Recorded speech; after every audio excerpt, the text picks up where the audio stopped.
into a run.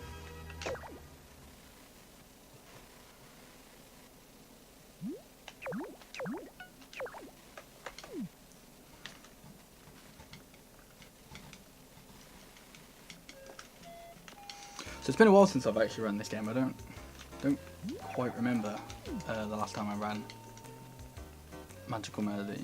It wasn't that long ago, like relatively, but a couple months at least.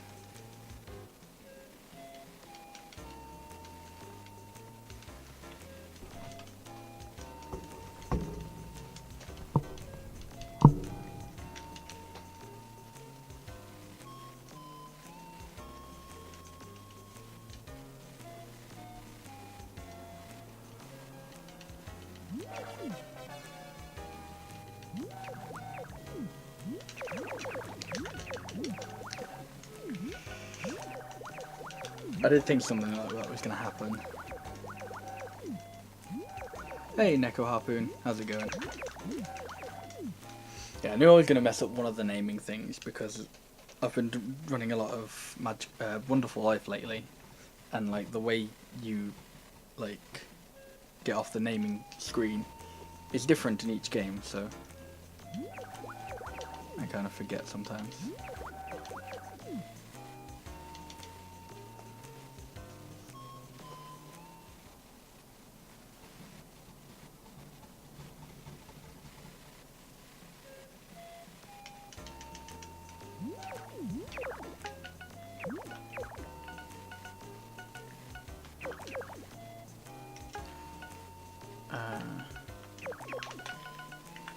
Okay.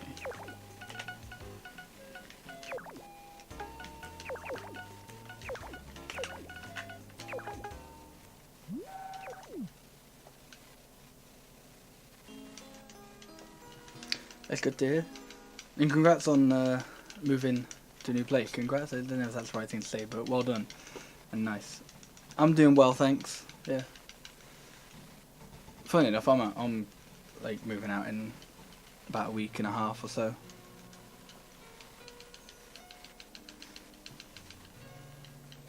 So it's gonna be fun.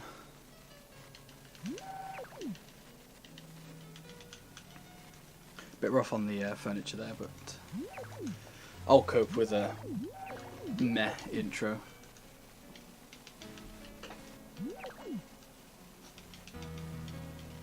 Luckily, the intro in this game is like nowhere near as important as the intro in Wonderful Life. Similar lengths, but this game isn't as like this game doesn't have like massive minuscule time saves in it. So I mean, I guess it does, but you know, it's not like I've got a lot of leeway with this game that you don't have in Wonderful Life. So I'm not too bothered about a terribly slow intro. Well, obviously I don't want a terribly slow intro, but you know.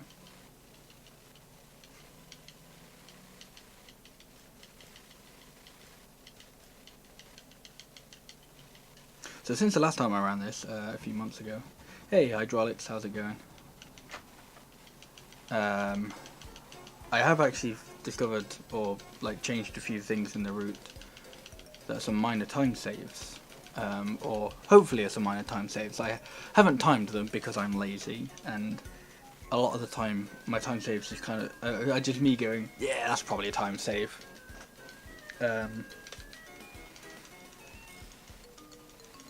So one of them will so the first new time save that will be apparent is to do with like where you place your crops and that kind of thing. So if you're familiar with this run, you know we grow some breadfruit and some green herbs. The green herbs are dependent, or luck-based, I guess, but I'll explain that in a bit. But we also grow grass to get another note. And before, I used to grow just like 3 squares of grass underneath my house. But now what I do is, after I've harvested the flowers or herbs from the garden note, I then just plant the grass there. So you still end up like sickling the same amount of grass, and you technically have to water 2 more squares, but you do it in fewer days, so it's kind of faster because you end up growing 5 patches or 5 squares of grass instead of 3. And it saves a little. It gives you like a little bit of extra time to do other stuff. Because on the second day, because you don't have to till soil, or you don't have to till more soil.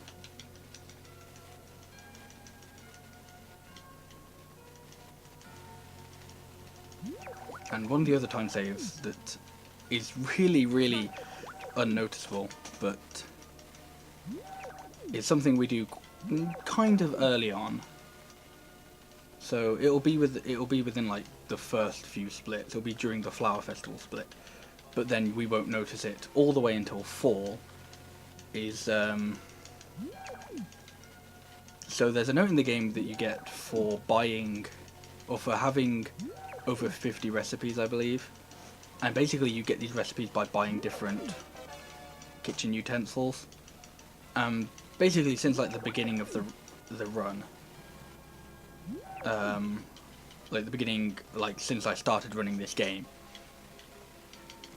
Damn, I'm losing time, and this was already a bad split. But yeah, but since like I started running this game, the item that I've always bought to get this note was the pot, and I just kind of bought it because it was like, you know, it worked. It was like the first item I ever tried buying. It worked, and I was like, great, no need to ever test that. But interestingly enough, like if you own certain kitchen utensils, different people will come by and give you recipes. And one of the things that will happen is if you buy the pot in fall, the harvest sprites will come around and tell you how to make mushroom soup. So if you buy something other than the pot, they don't come around and tell you how to make mushroom soup. I think there are 3 ones that if you own, people will tell you, like someone will come around and tell you a recipe, but one of the people is Cyberer, and because you don't, like he doesn't live in your village in the run, you don't have to worry about that one. I believe the other one's Frying Pan, but so what I do instead is I now buy the oven, which is a little bit more expensive.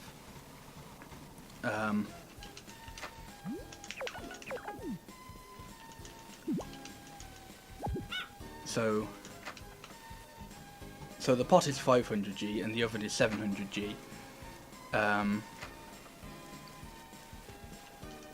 But just because of that, we skip like maybe a 30 second to minute long cutscene.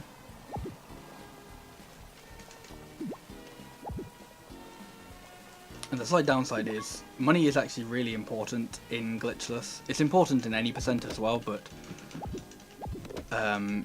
you have a lot more leeway in any percent because of inventory storage and the infinite money that it gives you. Whereas you don't have infinite money in Glitchless, so yeah, so money's a little bit tighter in this run, specifically with getting Big Eater.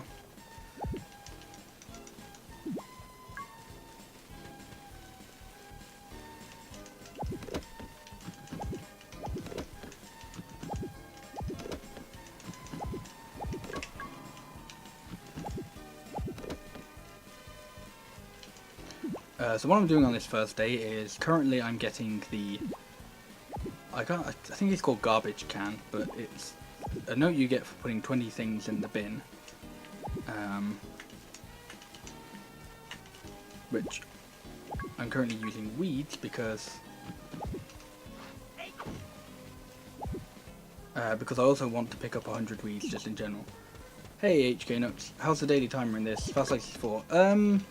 Not as fast as 64. I think it's pretty slow. Oh, it's like comparatively slow, but I don't think it's the slowest in-game timer. I think that's probably the Wii games. But I haven't played all of the handheld ones, so I don't know how fast the in-game timer is in that.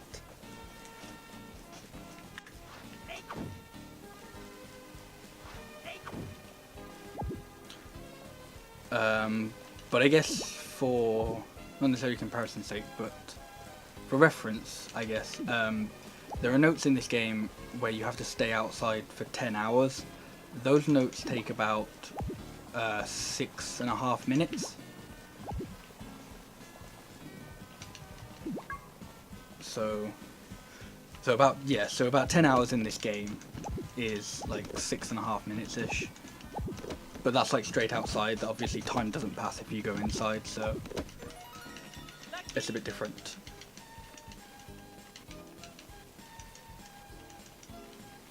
Okay, so here's the garbage can note. And now I'm going to do a few things. So I have a specific pattern, I guess you'd call it, I go through. So for the most part, the map in this game is exactly the same. So all of these pieces of wood that I'm chopping up all spawn in the same place at the beginning of every game. Like every time you start a new file. So I know exactly where they're going to be. All the rocks spawn the same, all the trees spawn the same. Most of the weeds spawn the same. Okay, these two flowers being next to each other is actually really good, but I'll explain that in a sec. So the biggest difference is that forageables are not the same. So these two fairy berries, those two flowers, and things like that, they don't spawn the same, they are random.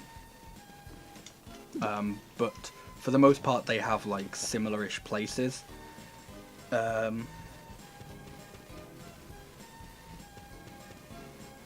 But okay, so the reason getting those two flowers is good is because there's a strat that I want to do, or you can do if you manage to find 2 moondrop flowers on the first day. In order to get the gardener note, you have to grow 5 flowers or herbs. And the quickest to grow is green herbs.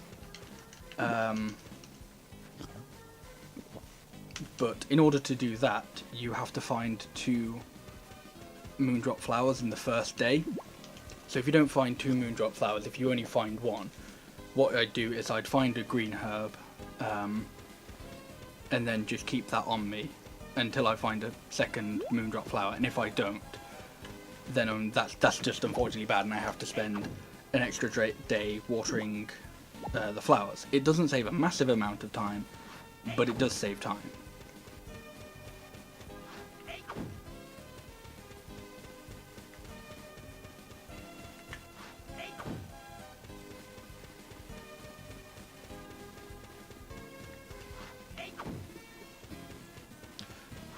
And then something else in this run is similar to the regular any percent or glitched any percent that plays a big part in this run, is Big Eater, which is a note you get for eating 50 items of food.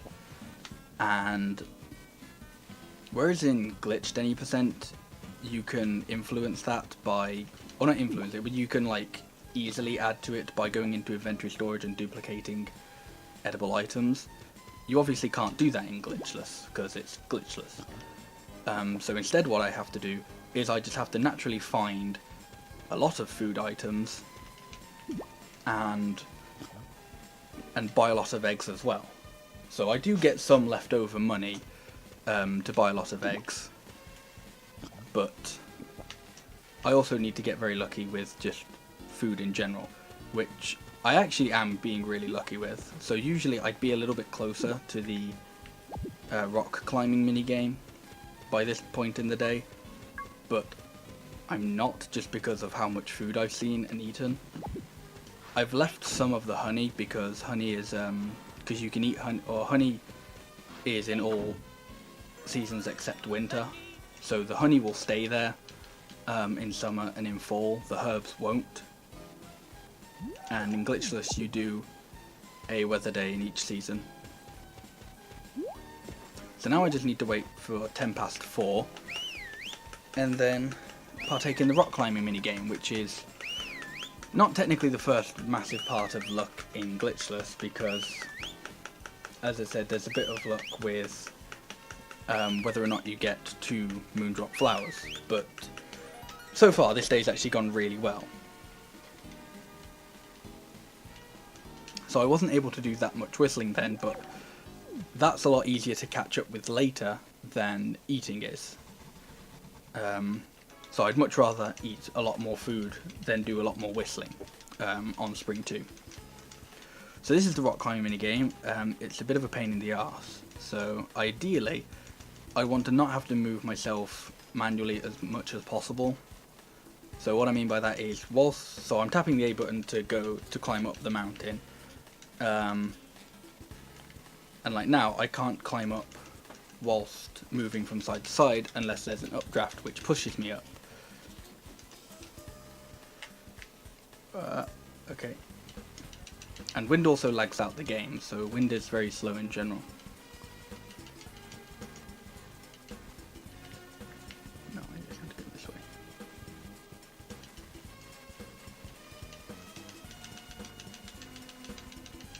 Oh, please be an updraft. Okay. Yeah, no. Yeah, unfortunately I couldn't have done much about that one anyway, because it would have just been guessing which way it was going to push me.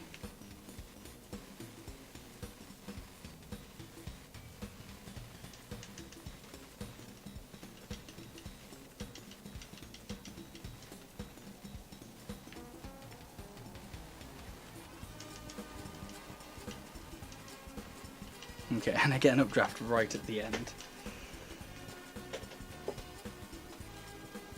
Okay, so not a great rock climbing minigame, but I think I'll be about even with my PB maybe. I think I might lose a little bit of time.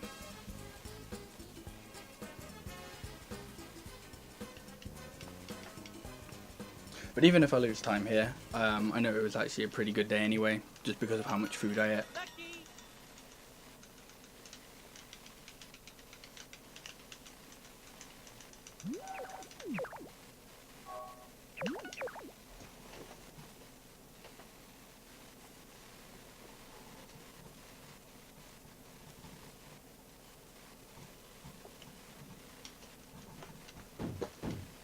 Oh, whoops, I forgot to split.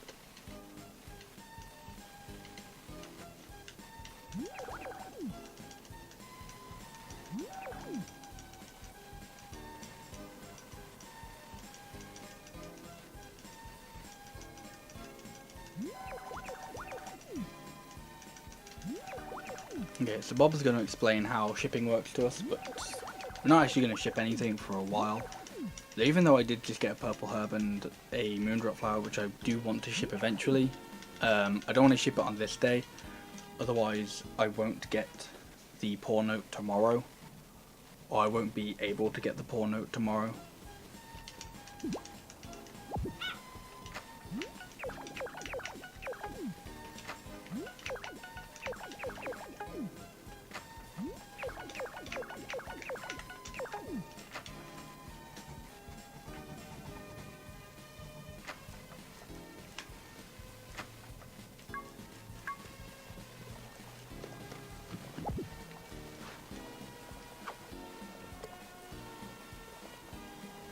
Okay, so another minor change to the route actually is I now fish underneath my house at this part of the river as opposed to the other side of the bridge slightly further left. I didn't wait long enough for that. And the reason is, if I do it properly, you actually catch this fish quicker. It's just a little bit more difficult to see. Hopefully though I catch something that I can actually use for sushi. Nope, I didn't wait long enough.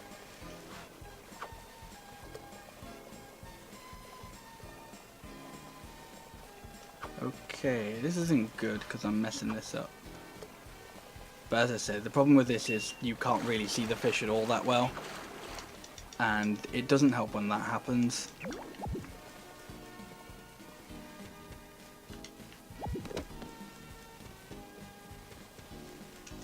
Okay, that's really irritating, and I'm just gonna have to catch up on that a little bit later.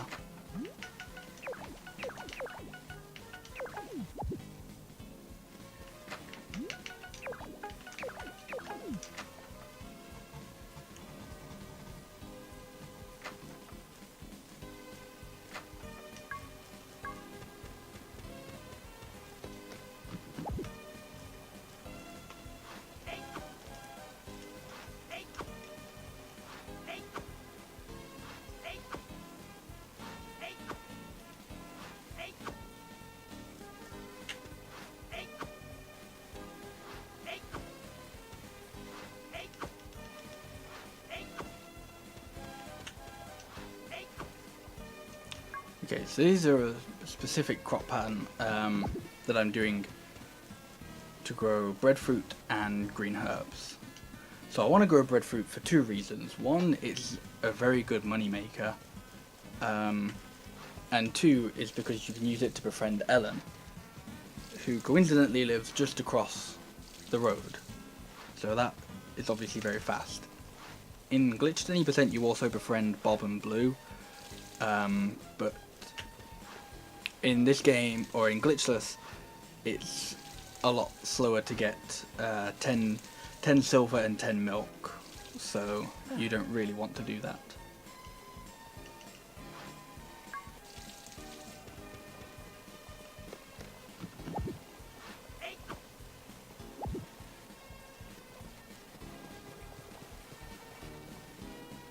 Okay, so if I didn't mess up as much with the fish and got a little better luck, I'd get to the seed shop at about 20 past. I'd definitely get there a lot closer than 10, but that's just like I've only started using that fishing spot, so it's not perfect. And as I said, you kind of have to wait like a little bit before the fish appears, and it's kind of hard to tell when the fish does appear because you can't see it very well.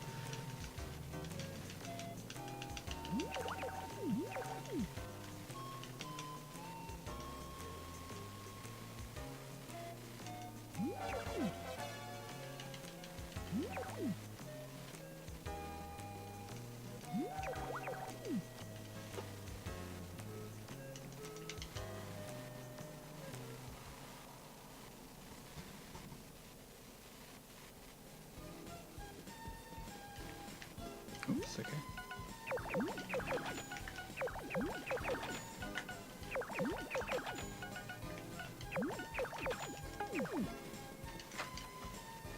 The reason I bought a pumpkin there is because I need a pumpkin later, and the reason I bought a pumpkin instead of a tree when I could buy a tree now and get that note now is because in order to get the poor note you have to have less than 100 G, and buying the pumpkin puts me under 100, but buying the cheapest tree doesn't, so I'd have to buy a more expensive tree. So it doesn't make a massive difference. I think in the end it probably means I'd be able to buy one less egg right at the end of the run, but that could potentially be one egg that I need to buy in order to get the Big Eater note without having to look for items right at the end of the run.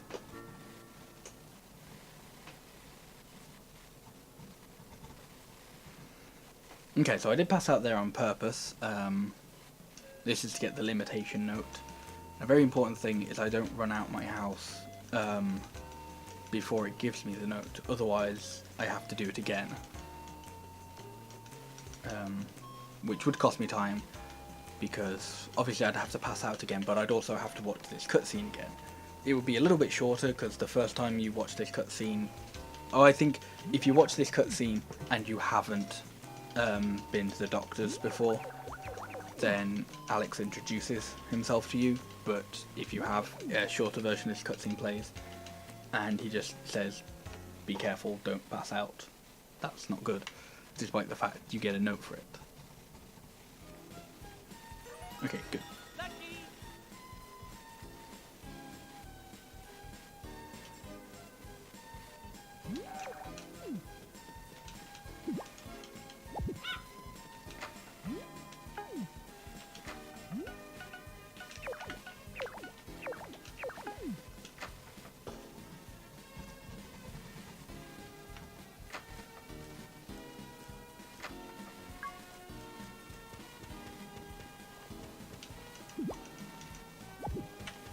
Okay, so now for quite a few days of watering. So the green herbs I only have to water for a few days. I think they finish growing on the 6th. It might be the 7th though. And the breadfruit takes 7 days for the first for them to harvest the first time, and then takes 2 days for every other harvest. So in total I'm going to grow 5 harvests of breadfruit. So so from this point onward, rain is really helpful and really fast, and saves me a good chunk of time. It saves me time, or saves more time in these next few days, or in these days when like I'm growing breadfruit and green herbs, but it still saves time just in general, like whilst I'm growing breadfruit.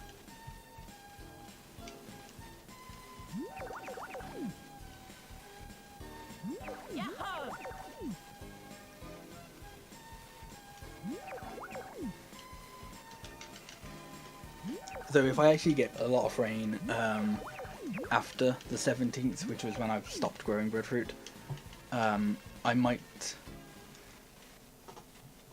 ship a few more breadfruit just to give myself a little bit of extra money.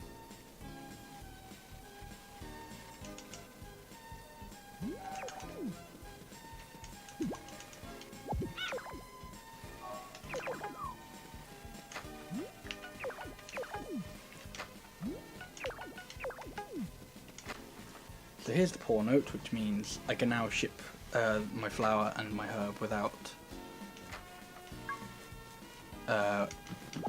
it costing me that note.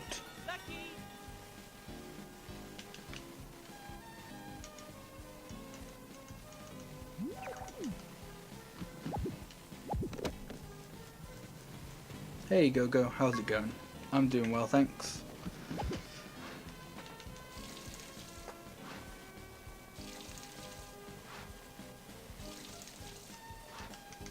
So yeah, so these green herbs will be done by tomorrow.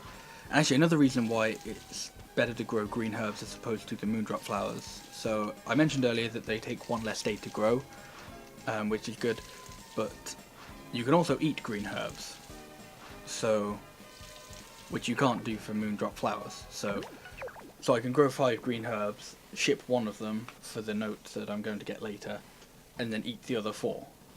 And then that's 4 more items that I would have ate as opposed to if I had to grow moondrop flowers. So this is the gardening note, which means my green herbs are fully grown, which is good.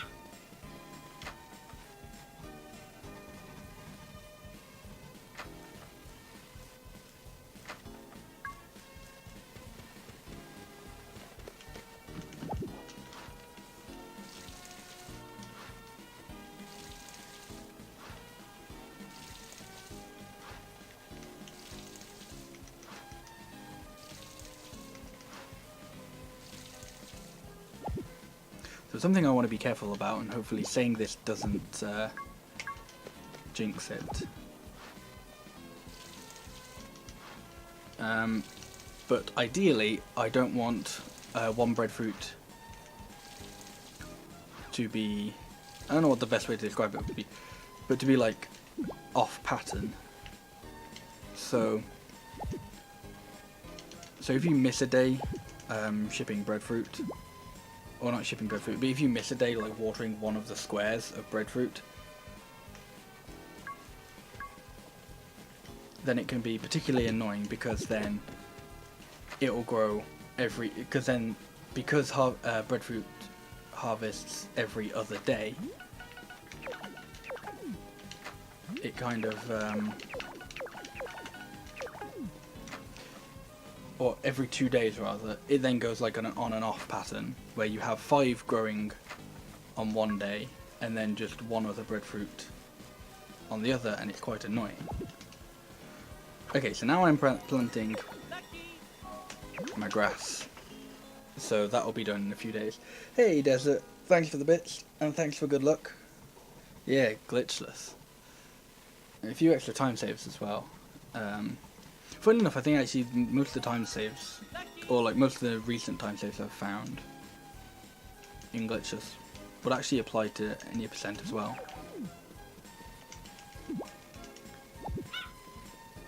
Okay, I don't actually know whether I'll be behind on this split because I don't. Okay, so this is what I mean. So for whatever reason, I definitely watered that middle plant. There'd be no like way that I wouldn't have, because like, yeah, like I don't see why the game would have just skipped over it. It doesn't make sense, but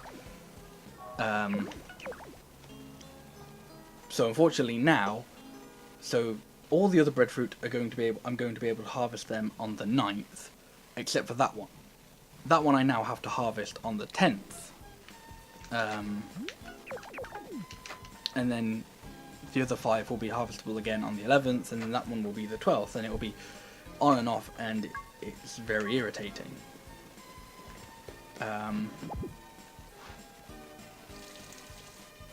Especially considering it's still behind, so the game now thinks, okay, this is...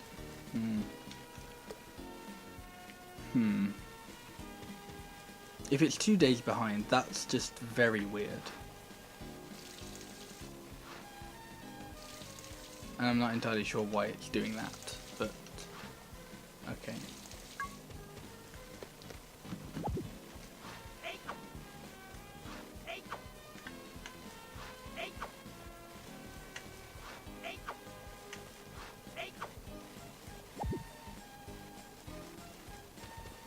Three to 4 days, damn, okay.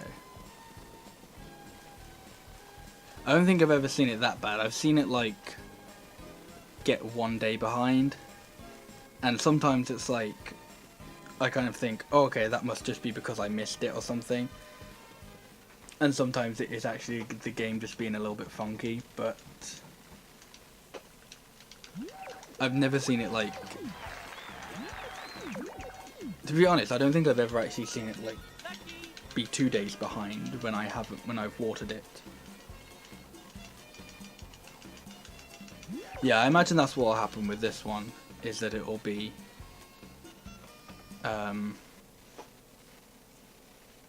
it'll end up getting back on sync with the second harvest, which is actually fine. I think I'd prefer that over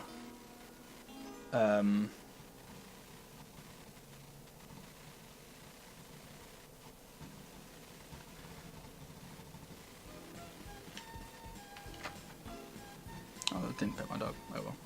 But yeah, I think I'd prefer that over it like being 1 day on and off. But luckily it's raining, so I don't have to worry about watering them today.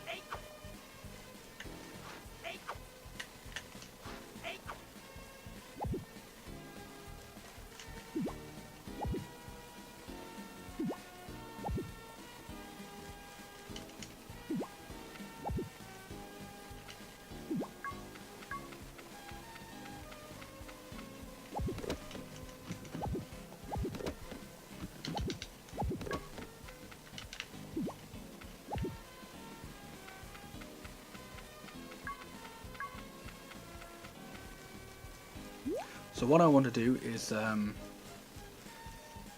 every harvest except the last one, I want to keep 2 breadfruit. I want to not sell 2 breadfruit at least, and these breadfruit I'll give to Ellen. The last harvest I want to keep 3, because I'm pretty sure it's the next harvest. The day after will be a Thursday, which is their day off, so there's a good chance I won't be able to visit her. Yeah. So what I usually do is if on the Thursday it's not raining and I have to go outside to water them anyway, and she's just below the other side of the river, then I'll give her a breadfruit. But if she's not, then I just put that breadfruit in my fridge and I keep that for the harvest festival. But because of that, that means I need to get another breadfruit to befriend her with, so at the last harvest I keep 3 instead of 2.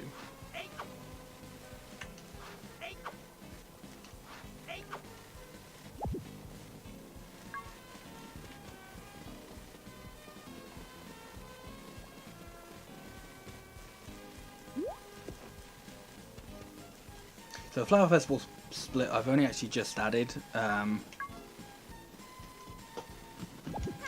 So there may be potential room for gold here, but I don't know, because the only actual time I've got for it is the one from my PB, because I just added it before the stream, and I don't remember like how much rain or how much time save there actually is in this bit in my PB. There could be some time save, I don't know.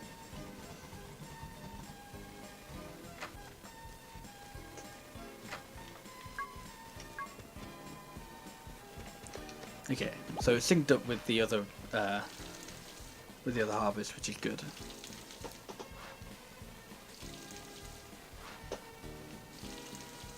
I think today might be the last day I need to have my sickle on me. So yeah, so as I mentioned earlier, if I do this instead of growing 3 bits of grass underneath my house, no, I think that's one more day then.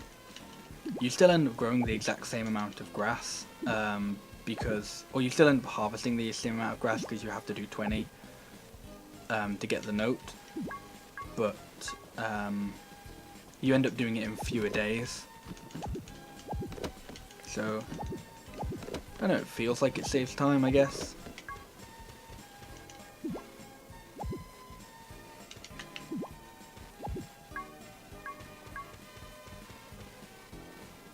Okay, hopefully I can get to the house before. Yep, okay.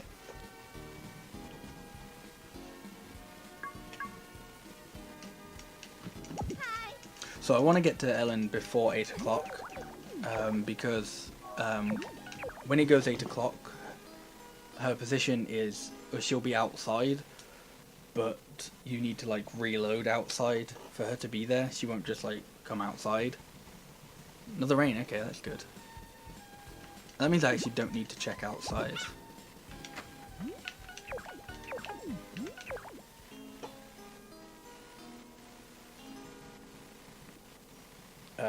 But yeah, so what I'd have to do is I'd have to go, if it gets to 8 o'clock, I'd have to go inside anyway, and then exit, in order for her to appear outside. And that can also happen if you're like close enough to 8 o'clock. So if it's 7:50 but it's really close to being 8 and you go inside, the timer will just like go up to 8 o'clock anyway.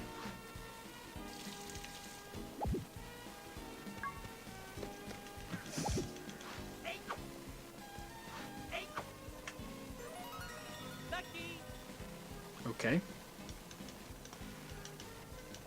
That shouldn't happen because there's 5 bits of grass. So it should happen. So because you're supposed to cut 20 bits of grass, it should happen 4 days. In 4 days, exactly 4 days. But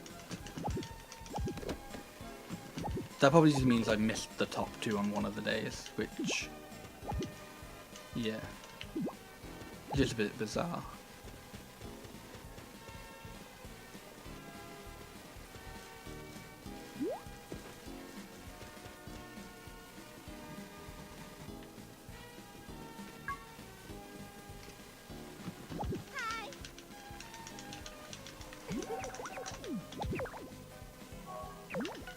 But yeah, so I no longer need the sickle, because I've cut all the grass that I need to.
Okay, so because I don't have my sickle on me, I now have a little bit more space in my bag, so harvests are going to be a little bit quicker. Not going to be massively quicker, I don't think, because you still have to go back for one last piece of breadfruit, but it might be a little bit quicker, I don't know. I really don't do as much timing as I really should.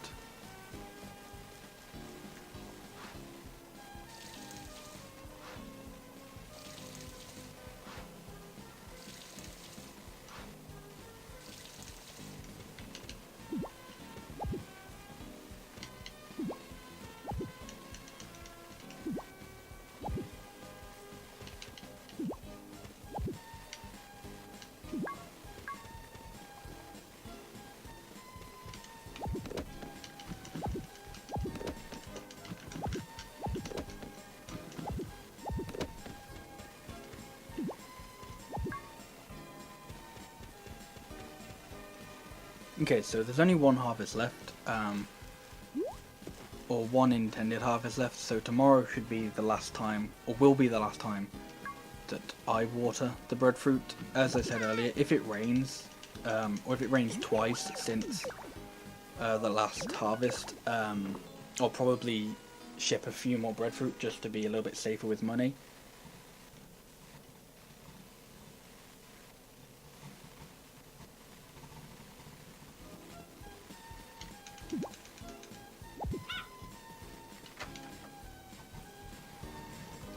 But yeah, but being able to do that is entirely luck based, so there's no guarantee.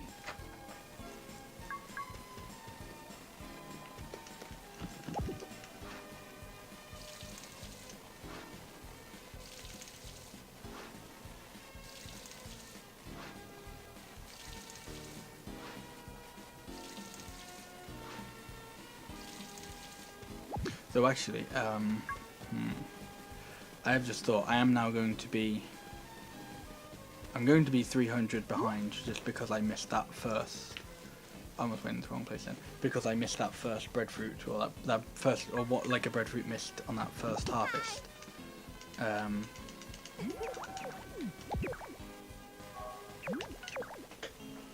yeah, so even one breadfruit is going to be a little bit important because, so when it comes to buying eggs, that will get me 2 eggs, which doesn't sound like a lot, but you really do cut it close with Big Eater in this run. Like, if you think you cut it close with Big Eater in Glitched, you cut it a lot closer in Glitchless. And the reason why, even though all my crops were harvestable, whoops, I'm going to waste a little bit of time and go back inside because I don't need the watering can on me anymore. Yeah, so even though I could have, the breadfruit would have been ready yesterday, because it was a festival I wouldn't have been able to give any breadfruit to Ellen, so there was no real point in going outside.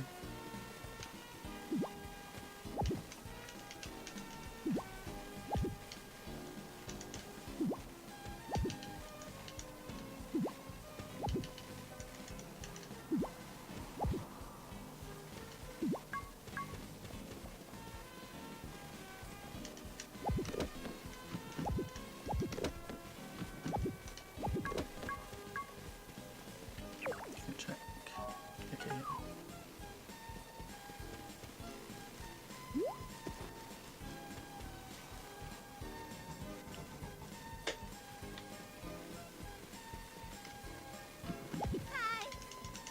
Yeah, so I saved 3 from this harvest instead of the usual 2, because one of the ones I saved earlier, from an earlier harvest, didn't actually end up getting given to Ellen. It's being saved for the Harvest Festival, all the way in fall.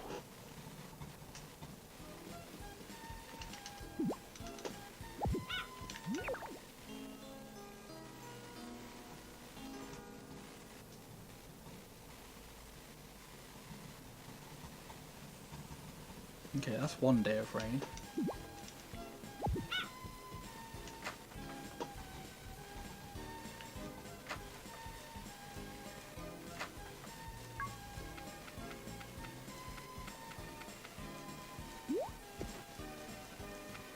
And at this point, I don't think there's enough time for them to, for the breadfruit to like die before the end of spring anyway. So yeah.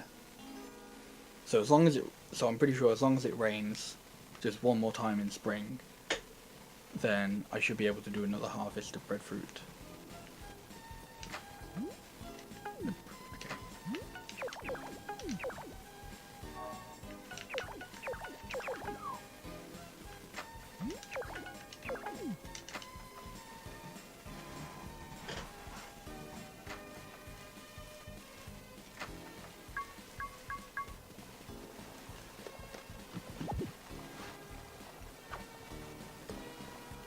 Okay, so this is a pretty interesting day. Ooh. So I'm going to catch a bunch of fish I've never caught before. No, because I'm going to actually do quite a few things today.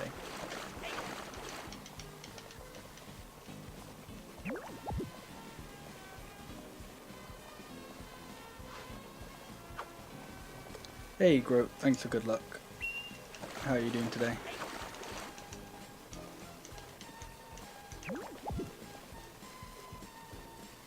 So today's going to be the last day I need to give breadfruit to Ellen. But it won't be the last time we'll see her. We'll see a little bit more of her.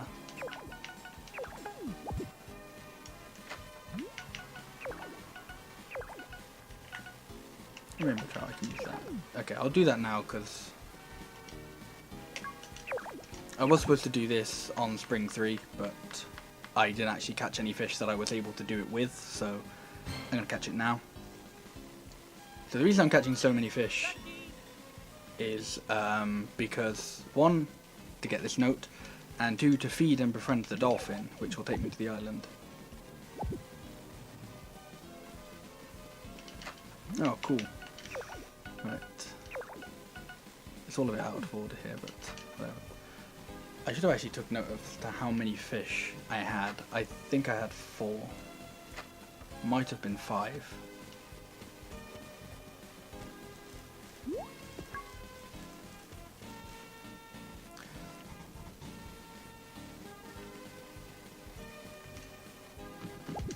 Okay, so here's the last breadfruit to Ellen.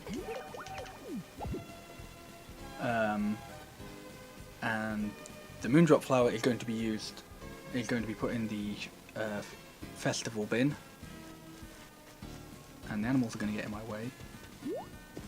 So putting this flower in the festival bin means I can partake in the flower festival in a couple of days.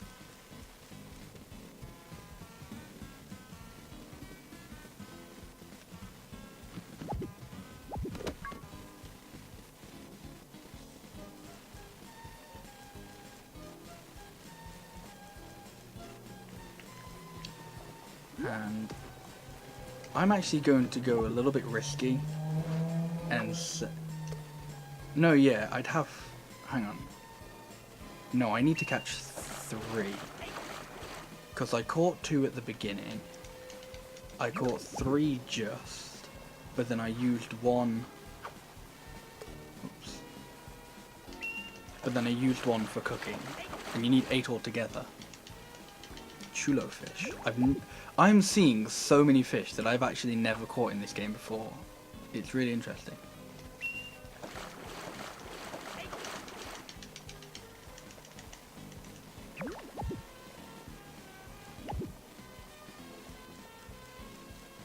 Okay, usually I'd like a little bit more time for whistling, but as I said, I can catch up with that a lot later. So now I'm in the junk shop. Why am I in the junk shop? 2 reasons. 1, to buy the rucksack. The rucksack doesn't get you a note, it just makes a lot of things a lot easier. And the other reason is to buy the oven. So I mentioned this right at the beginning of the run, but for people who weren't here or weren't listening or whatever, originally I would have bought the pot, and the pot is great because it's only 500G compared to the 700G that the oven is. However, if you buy the pot, so these both of these items get you get you the, I think it's called Super Chef, but it's the note you get for having 50 recipes. Both of these kitchen items get you this, but if you buy the pot, all the way in fall, all the way in in about just over an hour's time, or somewhere in an hour's time, if I bought the pot, the Harvest Sprites will visit me and tell me how to make mushroom soup. Whereas if I buy the oven, nobody visits me telling me how to do any of that.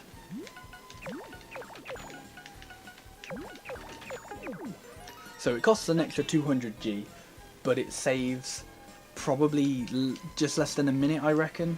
Somewhere between 30 seconds and a minute.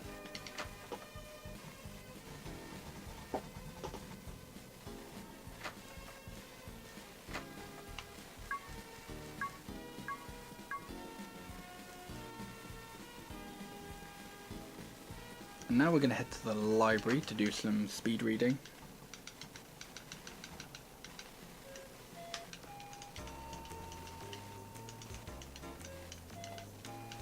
And then after the library, I'm going to head on over to the seed shop to buy the last item I need from there, and make a quick pit stop off at the Dolphin before I get there.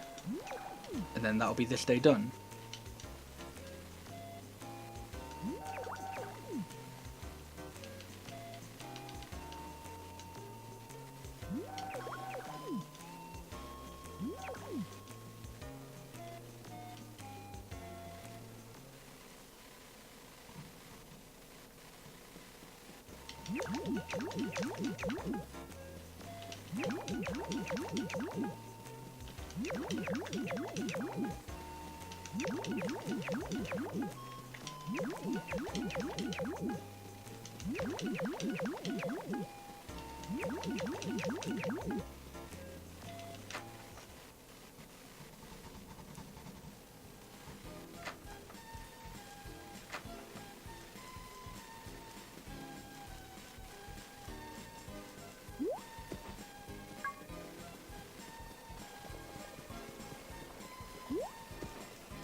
So in older versions of this run,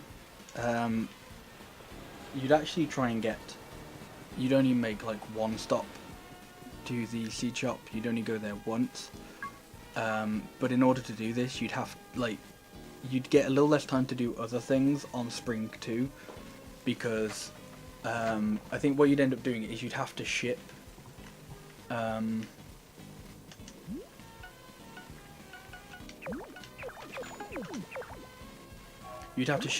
I think it was a purple herb and a green herb on the first day, which means you'd have to go up to the mountain and find them, and then make your way back down to the to your house.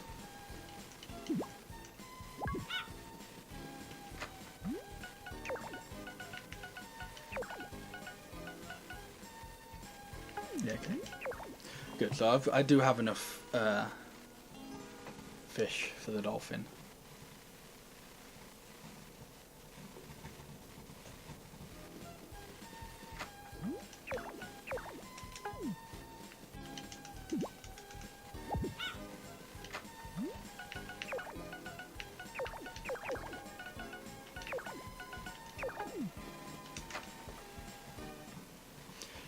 And after this festival, so here's the note. So here's a little cutscene with Ellen, so this is how I know I've befriended her enough. After this festival, I'm going to go to the mines, and the mines is another big part of luck in this run. So for people who can't tell, there's quite a bit more luck in Glitchless as opposed to Glitched. Just for like various small reasons. So in Glitched, I believe like the two major and really only big parts of luck in the run are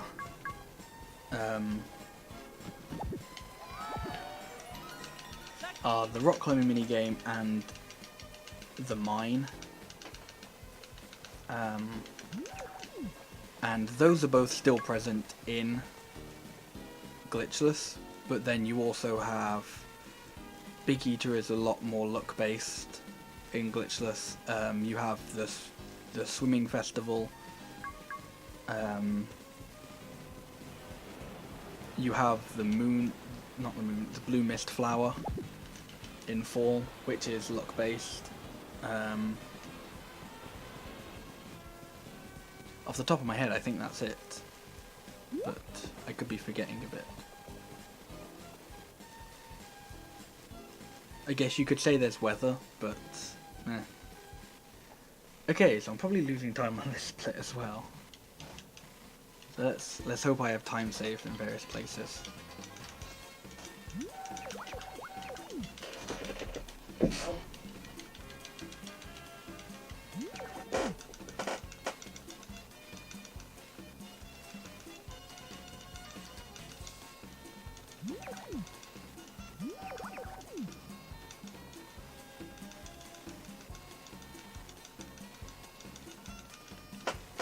I'm gonna lose that much time, I don't think, though.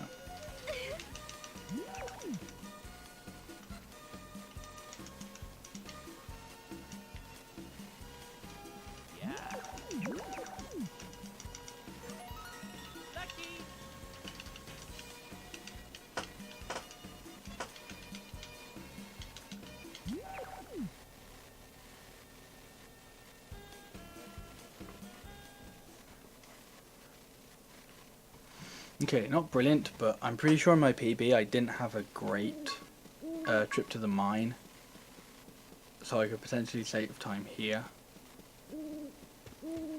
And actually, I think I've definitely got a time save here because I think in my PB I didn't get the limitation note during the Egg Festival split. I think I would have got it during this split.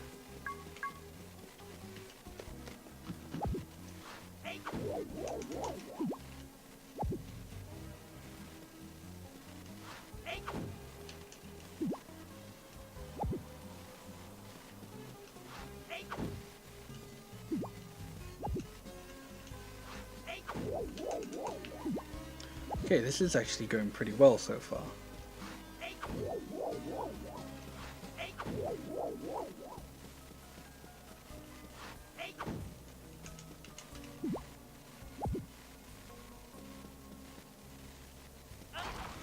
So I think all I need to find now is 2 moonstones and a rare ore.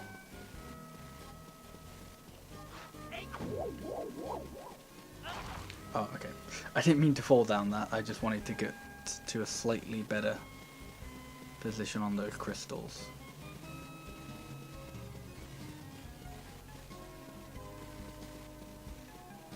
Okay, I'm just going to go for the moon ore, unless there's crystals on this floor. Just like, okay, no, moon ore it is, rare ore it is. So I'm going to get the rare ore, and then I'm just going to, like, re-enter. I'm going to exit and re-enter the mine.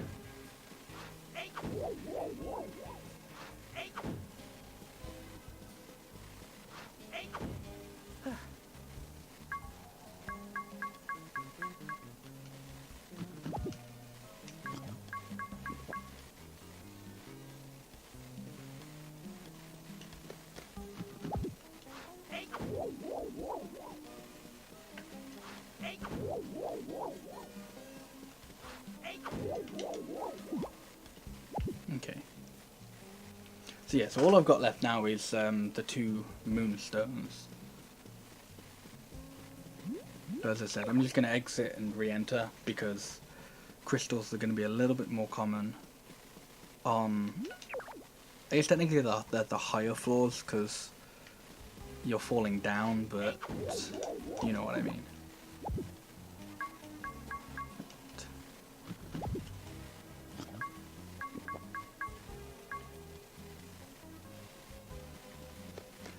This might be a little bit of a risk. Okay. I'm really glad that wasn't a moonstone because I wasn't sure whether I was going to get the destruction note then. And as you can see, if you get that note when you want to pick up an item, you don't have enough time to pick it up.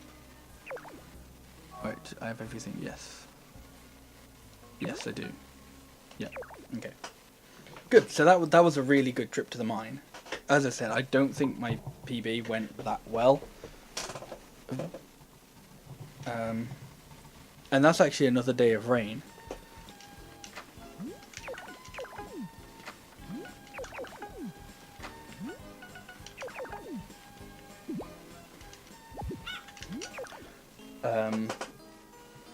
So I think usually I'd probably do this on Summer 3, but I'll do this now just because there's other things to harvest. So because there've been 2 days of rain since the last harvest of breadfruit, there'll now be another harvest of breadfruit. Assuming it hasn't died, but... Nope, they've died. Okay. Dope. I didn't think there was going to be enough time for them to have died, but apparently there was. I don't know how many days they can actually go without dying, so... That sucks. Because I'm now going to be 300G behind.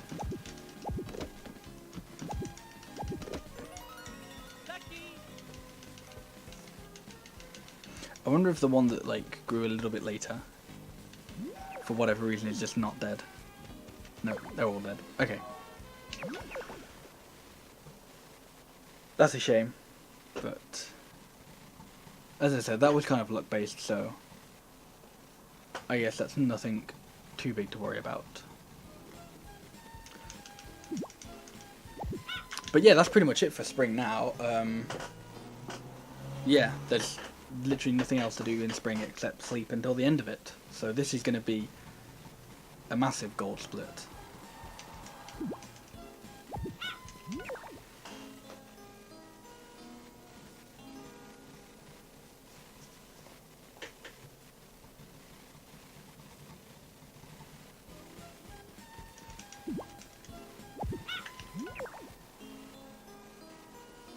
But regardless of how big this gold split is, the Swing Festival is coming up soon. And the Swing Festival is pretty scary.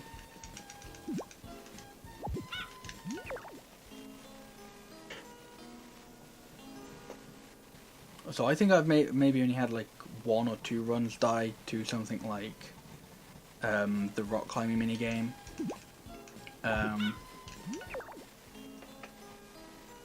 Cool. Yeah, 5.5 minutes. I thought it was going to be about 5 minutes. I've had a couple of runs die to getting ridiculously bad luck in the mine. But I've had quite a lot, like, I think, not necessarily the most common way, but a very common way for runs to die, especially, well, I guess technically glitches, because glitched runs don't have this festival in. But yeah, it's this festival. It's very luck based, and there was a reason when, in early routes of the run, I would go, okay, even if you do it well, it's fast, but I just kept it out of the run because I just didn't like it and wasn't good at it, but yeah. Okay.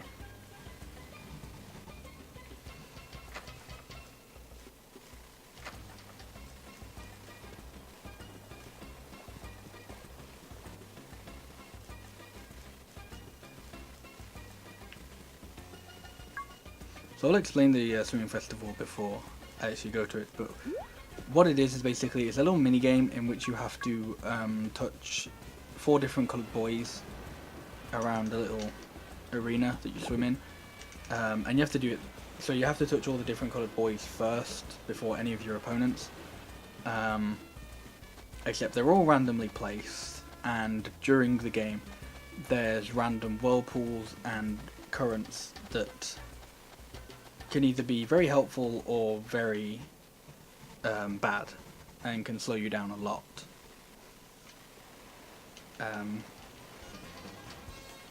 But on top of that, not only do you need to do well enough to win, you can actually also lose a bunch of time if the computers are really bad, because the minigame doesn't end until until the third person has finished. So until there's a ranking of first, second, third, and fourth. So it doesn't. So that's because there's like an actual mini game mode in this game where you can play multiplayer. So even though in this part in the story, it doesn't matter like who comes first, second, third, and fourth. It only matters who comes first. I don't even know if there's like a different dialogue if you come second, third, or fourth. I'm pretty sure they all just say the same thing, or it just changes depending on who the winner is.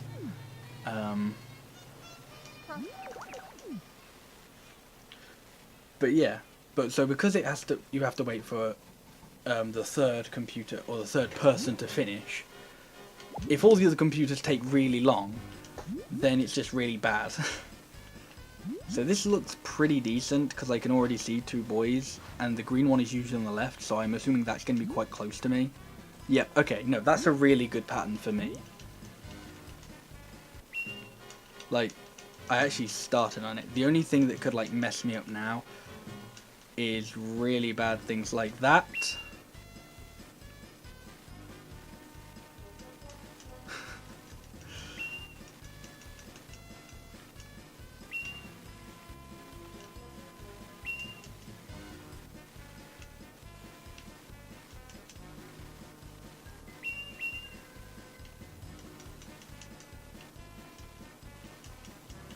Okay, so I'm definitely going to win this. It's now just a matter of how fast the computers are going to be and how kind the game is going to be to them. And assuming it doesn't mess Jamie up now, it's messing Carl up a little bit, but assuming it doesn't... No, okay, yeah, that was actually really good. Sub 1 minute is really good. Like, yeah, no, that was a really good minigame. And I never actually remember where I split on this note. Where I split on this... Yeah, I guess that's the right thing. I wasn't sure whether split on this, split on this. Yeah, I'd never remember where I split for this. But I think either way it will be a gold. I'll split there because... Actually, no. I'll split at the end of the festival because that's when I split for all the other festivals. So that's consistent. Okay. Still a gold either way. So that was really good.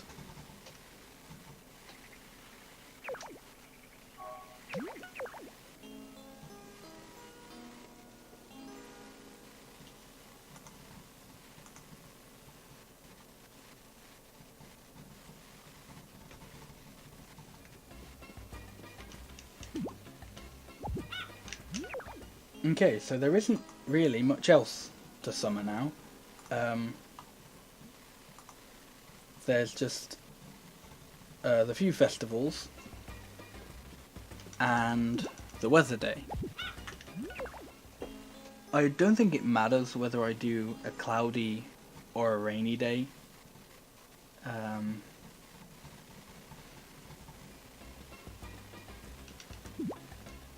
But I think I'd rather do a rainy day.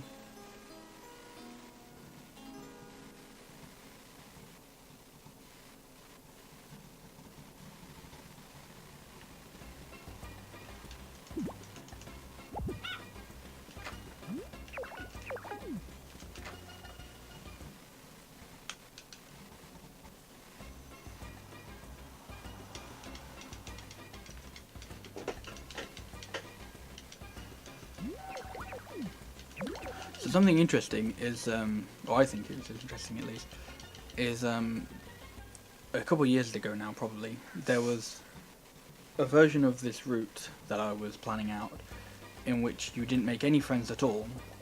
And the reason why I phrase it like that is because in like even older versions of this route you used to not only befriend Ellen, but you also used to befriend Joe.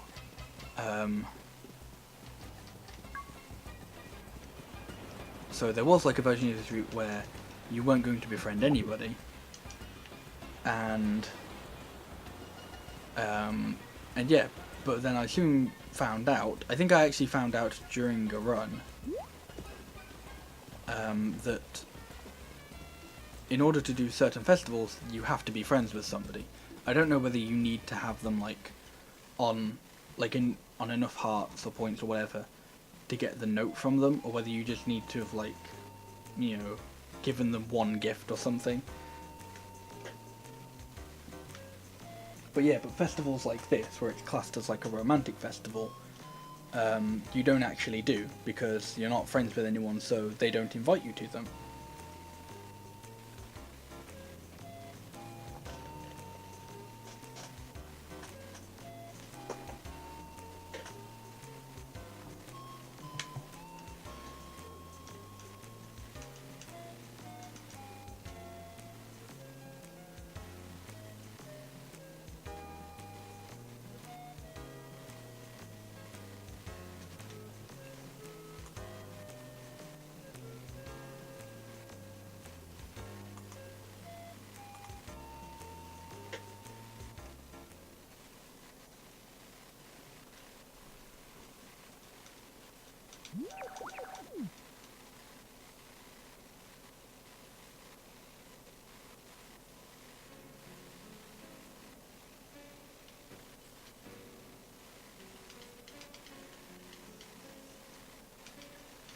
Okay, I think the next festival is the...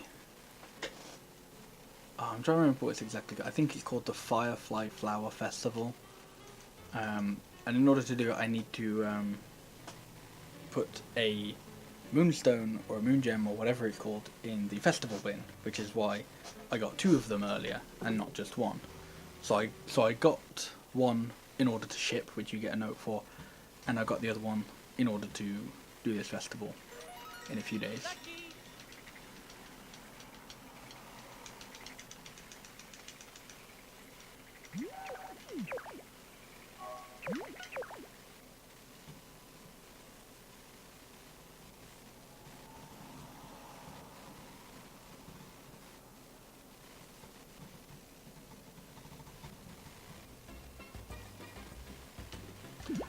Okay, a cloudy day. Yeah, no, as I say, I think I want to wait for a rainy day. I think I'd rather do a cloudy day in fall. I don't have to, and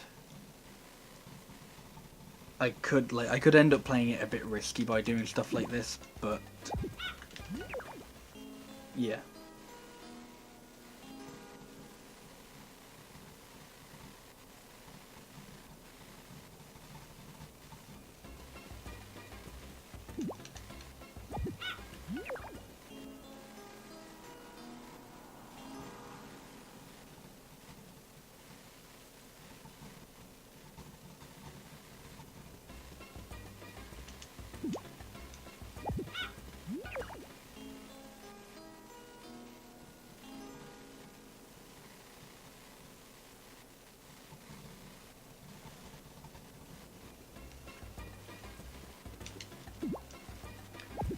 Okay, so I'm gonna go put the moonstone in the festival bin tomorrow.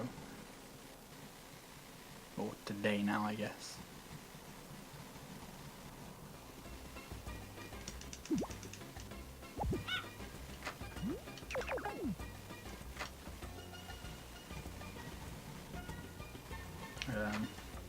And I should have actually took a fish out then, but I forgot to, so that's unfortunate. But what that'll probably mean is there'll be like, I might save like a little bit of time in this split, but then lose a bit of time in like a later split. So all that really does is just make my splits like a little bit inconsistent, but yeah, they're always a little bit inconsistent with this game, or with, you know, Harvest Moon games in general, so I'm not too fussed. Like, you know, like my sum of best segments is 2:23, which is like 4 or so minutes above glitched world record, and that's probably not accurate. But then again, I imagine my glitched splits probably say, like, the sum of best segments for that is probably like sub 2 hours or something, which is equally unlikely currently.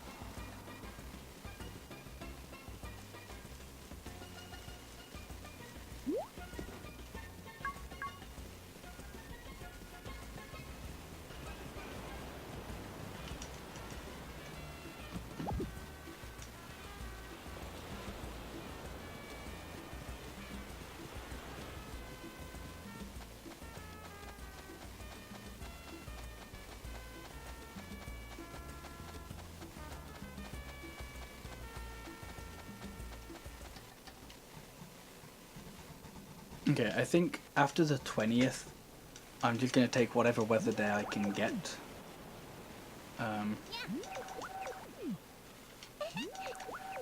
I've actually completely forgotten. Nope. I forgot that you don't actually need to talk to Thomas. Or rather, that's not Thomas, that's Theodore. Or rather, I completely didn't actually pay attention to the fact that that was Theodore. I was just like, yeah, no, talk to everybody in close proximity. Yeah, I've actually forgotten to ship the milk and eggs, which usually I do the day after the swimming festival.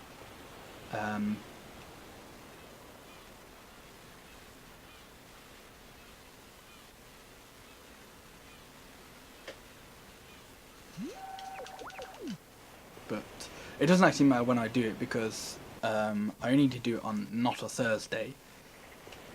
Of course tomorrow is going to be a Thursday, but yeah.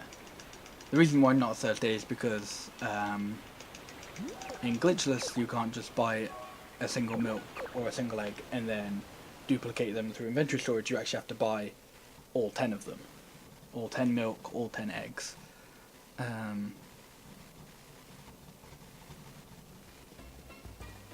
Oh wait, no, it's Wednesday, okay. Yeah, no, that makes sense because it puts you at midnight at the end of that festival.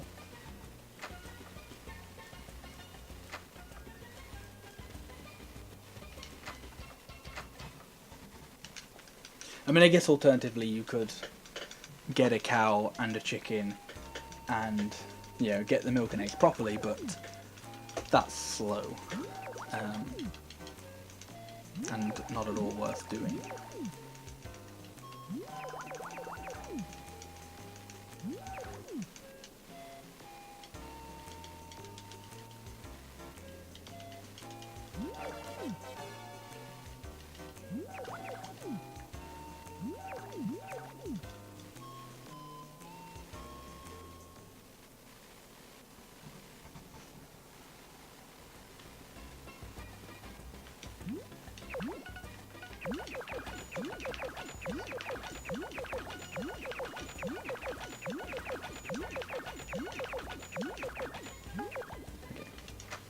So, yeah, so I want to buy exactly 10 eggs and exactly 10 milk and then sell them.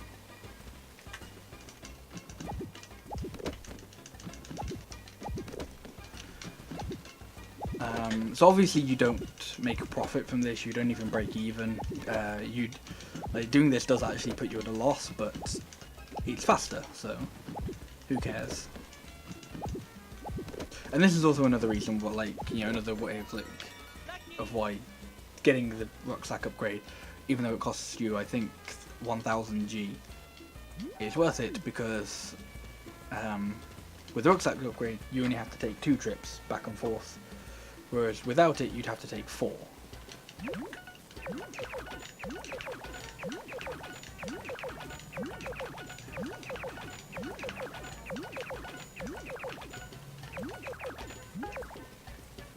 How much money do I have?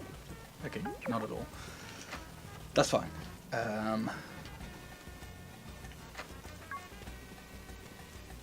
So it just now means on the so I will obviously still get money from these.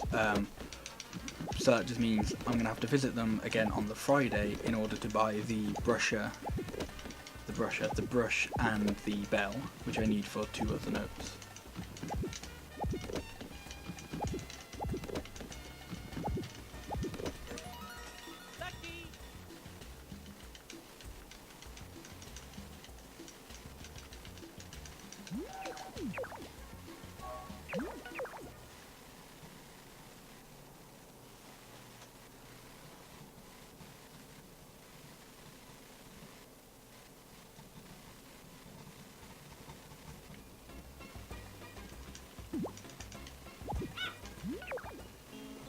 So I'm hoping it's not raining today or tomorrow, because otherwise that won't actually be beneficial to me.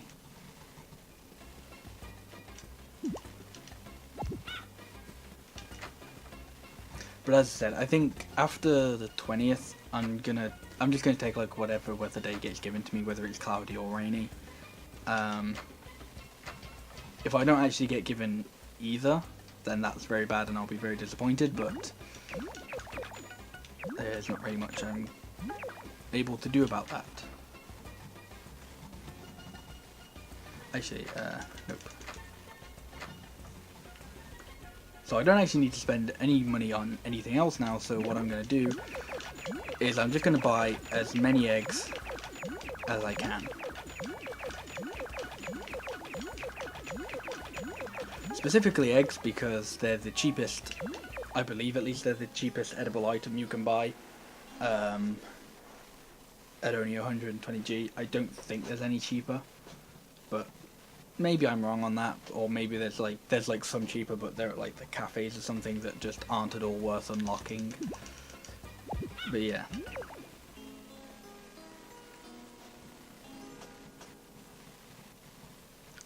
So I think I got, okay, good, a rainy day. I got a little over 10 there, close to 15, but I don't think exactly 15.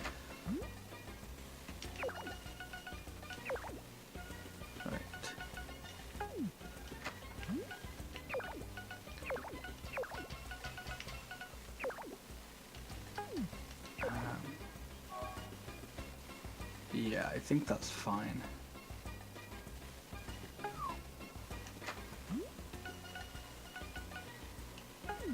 Okay. Wasted a little bit of time there just really making sure. But yeah, so what I'm going to be doing now is another weather day, similar to what I did for Spring 2 right at the beginning of the run.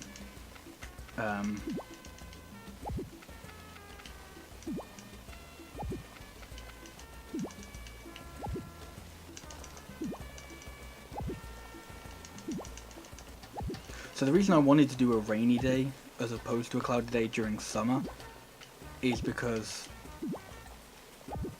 I think the stuff you do, like, oops, I did not mean to throw that in the river, but apparently it didn't make a difference. The stuff you work towards and like the notes you do on the rainy day, I believe take longer than a cloudy day does.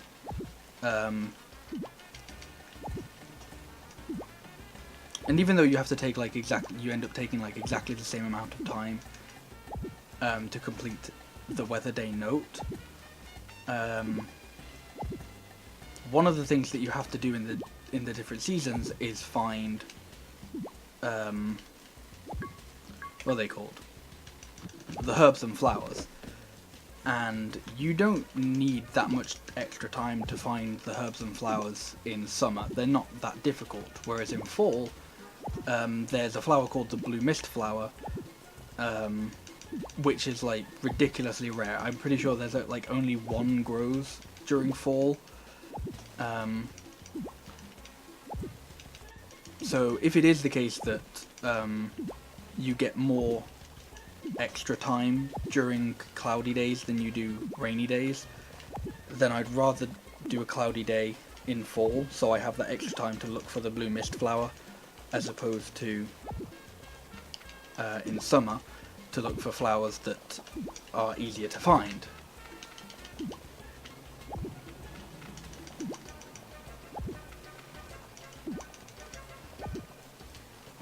So, yeah, so as you can probably tell, the note I'm working towards at the moment is the weed note, in which I have to pick up 100 weeds. So I already had like 20 of them from the beginning, because I picked up 20 weeds in order to get the garbage can note. So now I just have to do the remaining 80. As technically it was the remaining slightly less than 80, because I think I picked up like a couple during spring as well.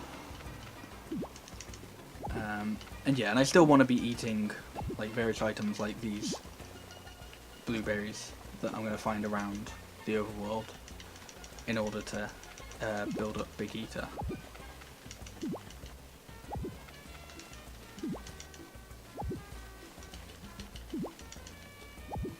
And in fact, that's the thing, even though I've got a bunch of eggs on me, I'd much rather eat forageables, because forageables for the most part are specific to a season. So, as I said earlier, honey isn't specific to a season.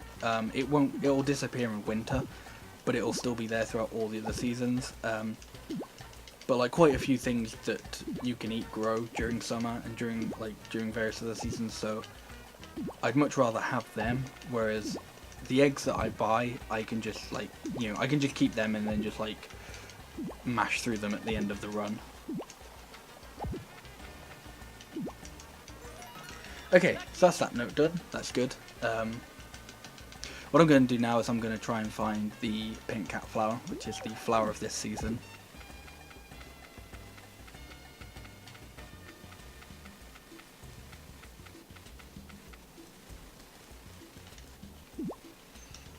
And yeah, and if I see any items like that herb I saw, or like the blueberries, or anything else that grows during any other edible items that grow during summer, I'm just going to make a little pit stop to eat them.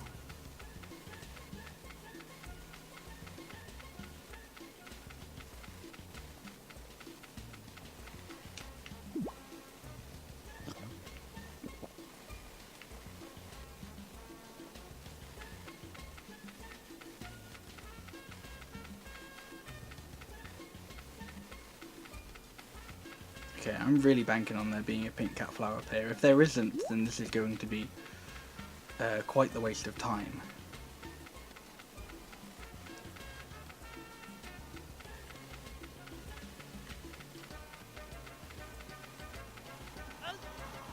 Nice trip.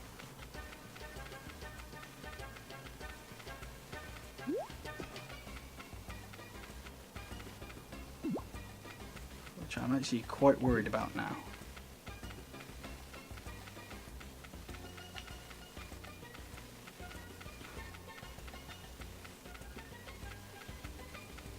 Damn.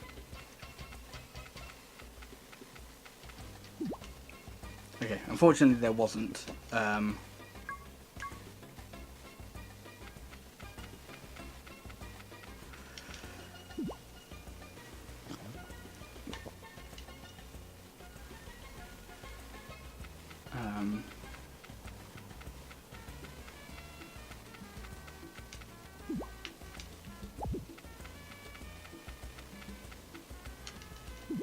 So this might cut it a little close. I'm going to pick up these two honeys because I probably won't come back to this bit in fall, because the blue mist flower doesn't usually grow up here.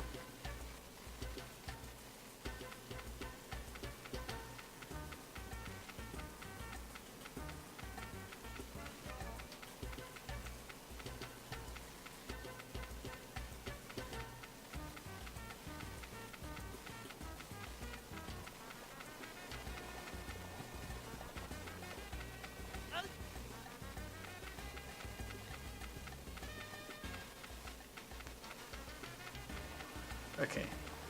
No, I'm gonna have to lose time on this, unfortunately, I think. Not even I think, definitely. Because I'll get the note at 4:10, which will probably be about now. But I still need to find the pink cat flower. So yeah, so unfortunately this is a time loss. And because I've spent so much time looking for the pink cat flower, I'm also behind on other things now.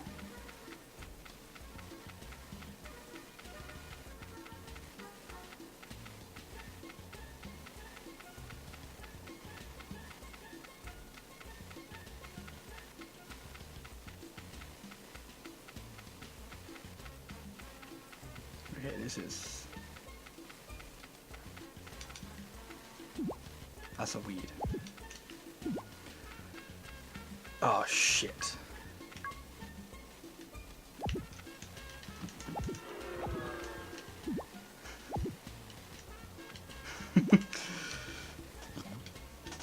Tactical, but stupid. Okay. Yeah. This is a time loss, and hopefully I can make it up later. But we'll see.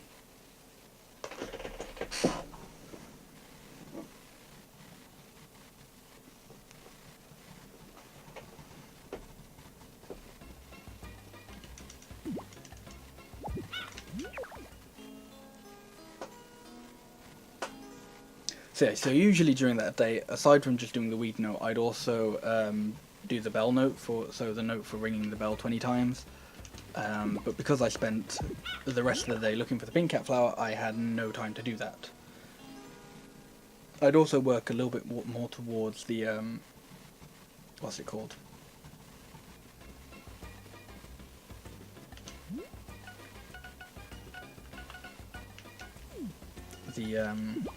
The whistle note, but didn't have time to do that either, unfortunately.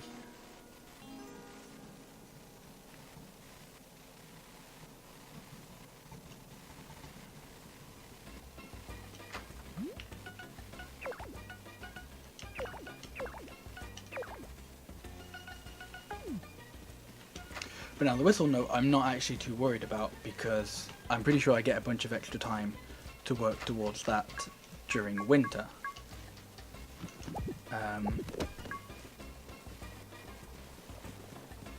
And the whistle note doesn't usually take up that much extra stamina. The bell note will take quite a bit of stamina.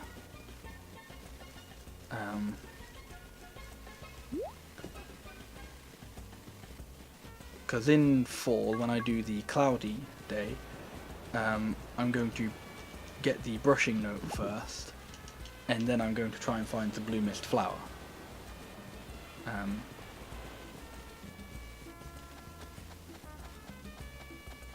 And if I find it quickly, then that'll be good, because then that'll give me time to work towards the bell note. But if it doesn't, then I'll have to work towards that in winter.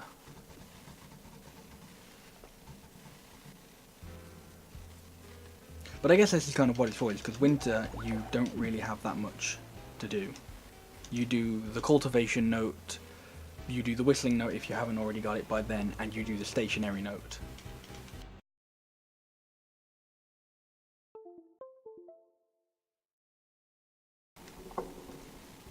Hang on a sec. Right, okay. Hopefully.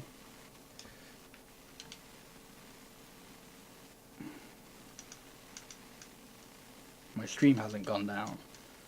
But if I am still up and people can still hear me, hopefully I'll fix it during the fireworks cutscene.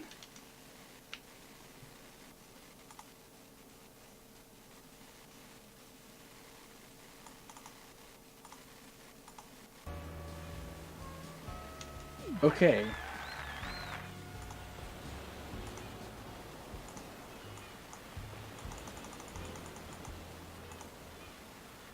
Sorry about that.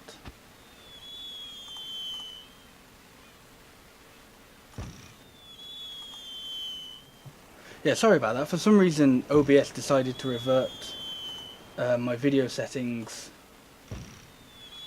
back from what I have it for this game to the settings I have it on for when I play Wonderful Life in Japanese. So that's a bit bizarre, but should be fixed now.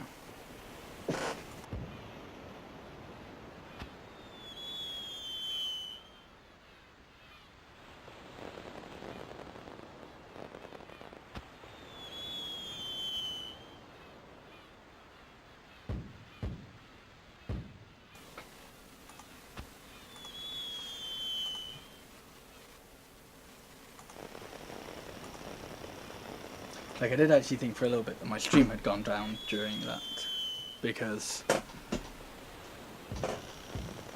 my audio cut out for some reason. I'm not sure why the audio cut, but the audio cut out. And then I only managed to see that the video had froze on my dashboard. It hadn't actually frozen on my TV. Yeah.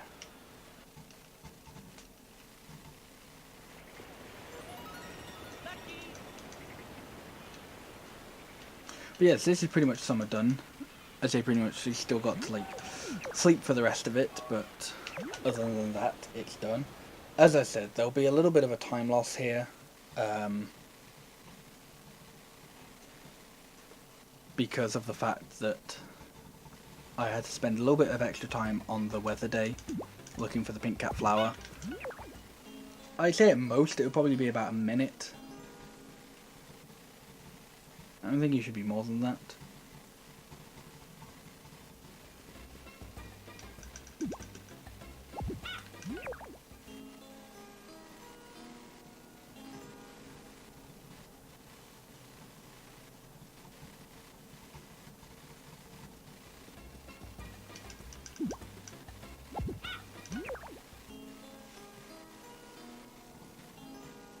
Interesting enough, I think this might actually mean I might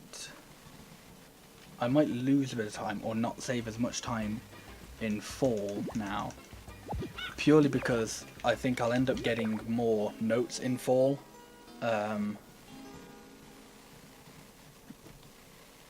And that like doesn't actually cost time getting notes in like different seasons, but if you get more notes in a different split than you did in my PB, then like it does actually look like it costs time.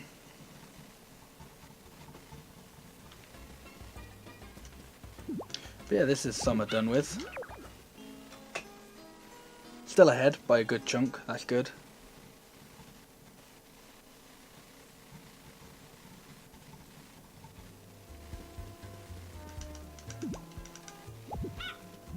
And I'm almost actually going to be done picking up and putting down my dog now. So yeah, if you've been wondering why I've been doing that so far in the run, it's because, as you may have guessed, you do get a note for it. And in order to get it, well, I think in order to get it, I believe it's like you have to get your dog up to 3 hearts.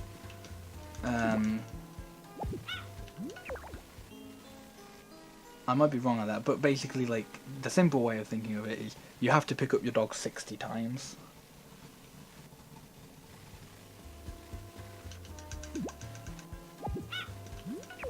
Which means I've actually missed out a few days, because otherwise I would have got it on fall 2 if I had done it every day for 60 days straight.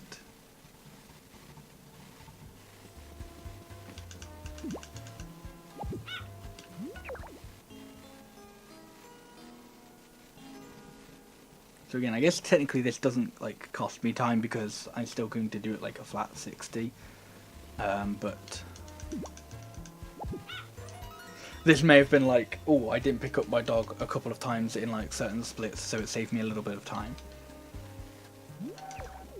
Now the important thing is to not pick up my dog from this point onward, because in this run, because I've been picking up my dog for like, you know, for an hour and 40 minutes almost, it's going to be very easy to just keep that kind of muscle memory going of picking up my dog every day.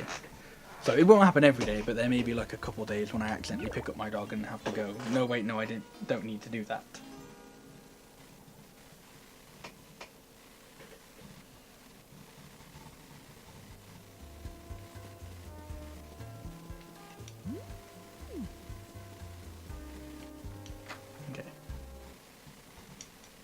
This is another standard festival.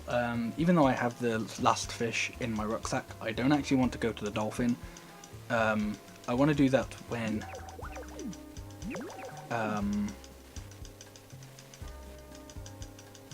I go to put that piece of breadfruit in the festival bin for the Harvest Festival, or alternatively the Pumpkin Festival, with like when I'm basically putting something in the festival bin. And the reason why I want to do it then instead of that is because what am I trying to say? It's because, so the actual note that you get is for going to the island, not just befriending the dolphin. So yeah, so you have to go to the island to do that, and if I were to go to the island now, I'd then also have to return in order to go to this festival. Whereas if I do it when I'm putting something in the festival bin, I can go put something in the festival bin, then go to the dolphin and go to the island, and then just set sleep to the next day, and I don't have to return from the island. So it doesn't, like, it saves a bit of time, not a massive amount, but it does save time. So it's, you know, you may as well do it.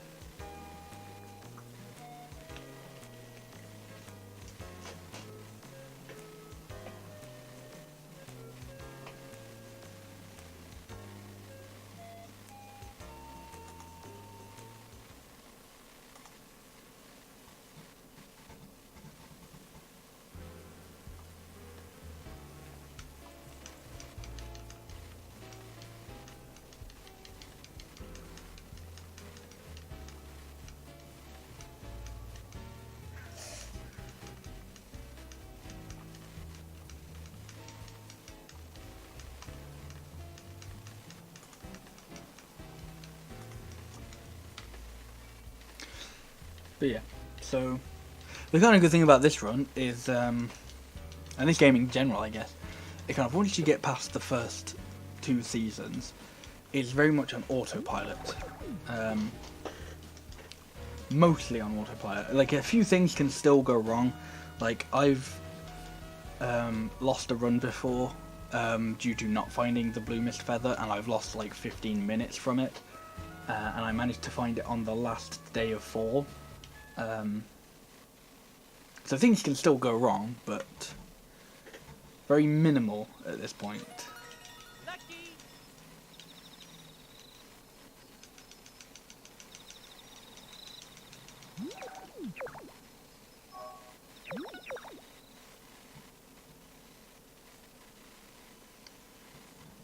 And you may have noticed that, so even though I want to go out on a cloudy day during fall, I've missed a few. Or like, I've skipped a few, haven't gone on a few. And that's because, so I've mentioned the blue mist flower quite a bit, and get used to that because it will probably be mentioned quite a few more times until I find it. But the further into fall you go, like the higher chance there is of it growing and it actually have been spawned. So you kind of want to leave it late enough so that it's definitely had a chance to grow and it's a lot easier to find it, but obviously you don't want to leave it too late so that you don't actually get a weather day.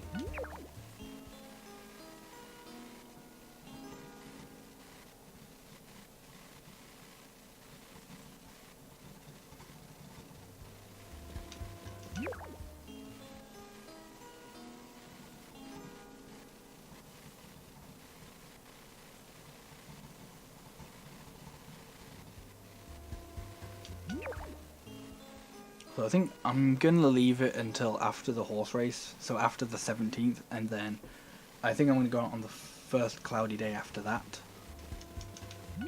So tomorrow will be a sunny day because it's a festival, and then I'm just going to take the first cloudy day after the 17th.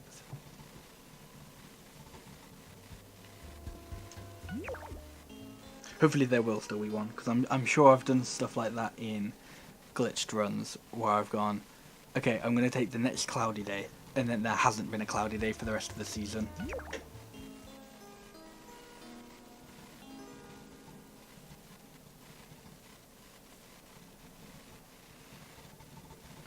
I'm going to check the calendar again. Okay, so here's the next cloudy day. No, I don't need to do that today.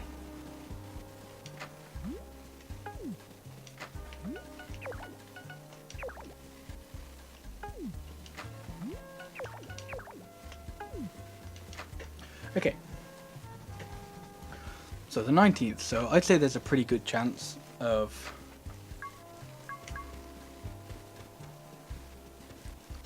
it being spawned.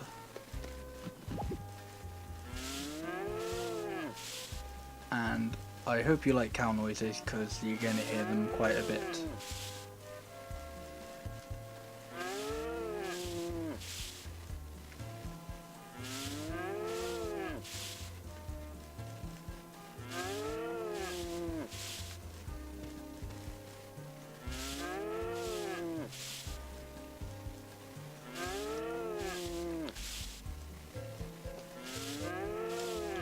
So as you can probably guess, this is a note that you get for brushing animals. You get it for brushing your animals 20 times, but I don't actually own or buy any animals in this run, so I just end up doing it on my neighbour's animals. So to be fair, even in Glitched, you buy animals, you get animals right at the end of the run, but you still do it on your neighbours, on the animals of Blue Sky Ranch, just because it's faster. An interesting little tidbit about how the route used to be and stuff like that. You used to do this note on a rainy day because they'd all be inside and it was just easier to kind of herd them. But that was before this kind of strat was found where you can just push the cow into the corner and then they'll pretty much stay still.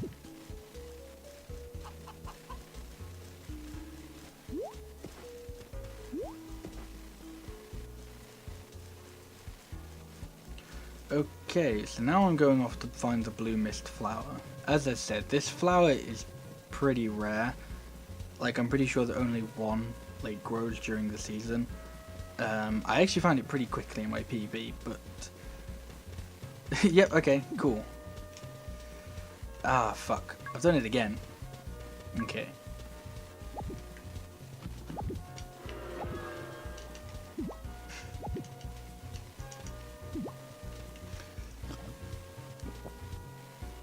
Luckily, I'm a genius, and apparently, like, even though the villagers don't like that, doesn't actually make a difference.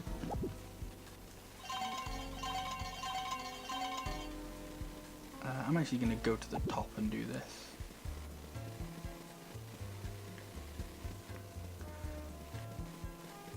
So yeah, so I've said it on actually every weather day so far, so I'll say it again, but honey grows in all the seasons except winter, so honey that you don't pick through other seasons will just stay there.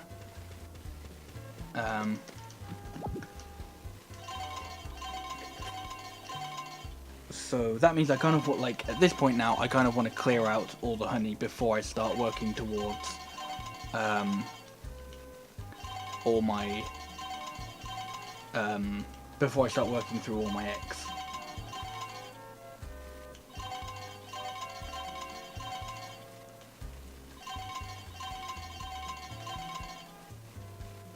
Yeah, what I'm doing now is so this note I should have gotten during the rainy weather day in summer, but I didn't, so I'm getting it now.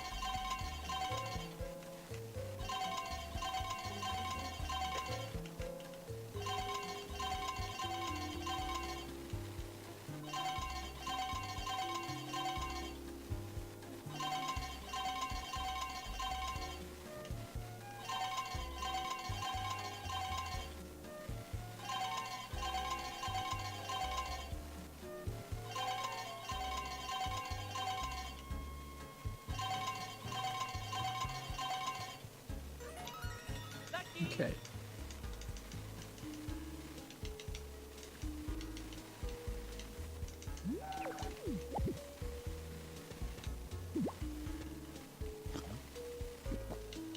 You should all consider yourself lucky that I didn't decide to do that near the animals, because if you do it near animals, they do all decide to make noises. So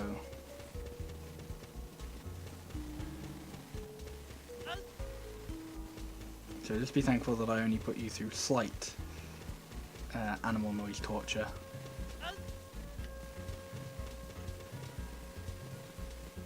No, that's chestnut.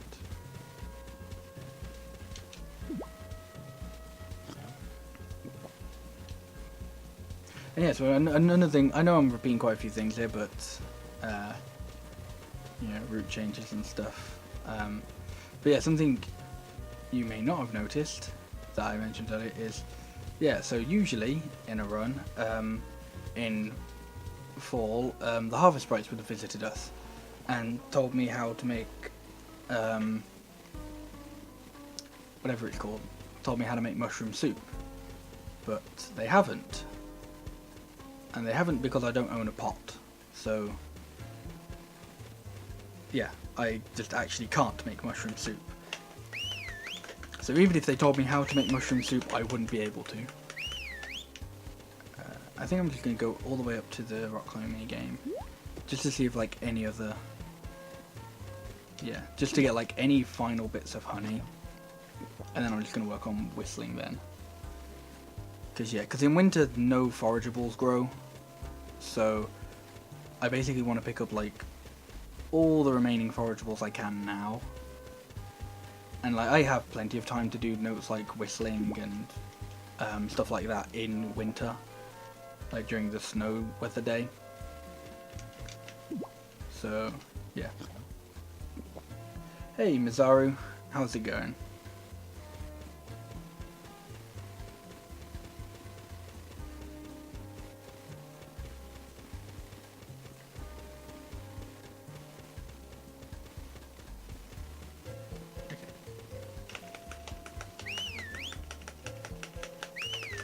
So I just spent the last half an hour of this day now just whistling.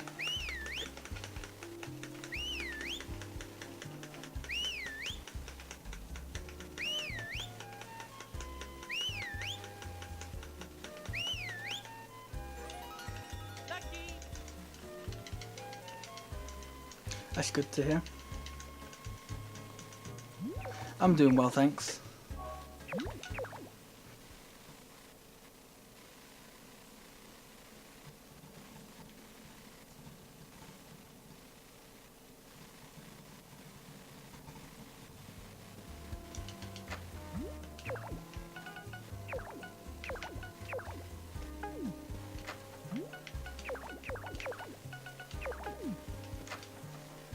Okay, so I took the hoe out, but I'm not actually going to be using it yet. I'm going to be using it in winter.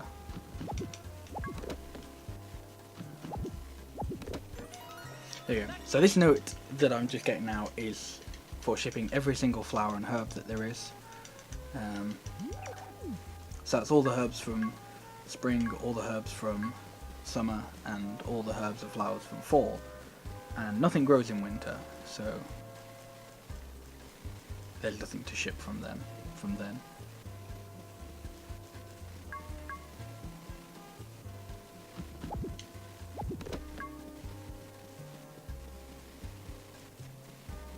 Okay, so assuming I did maths correctly earlier, this is going to be the last... Okay, no, we're not going to jump over any of those then. This is going to be the last time I visit the dolphin.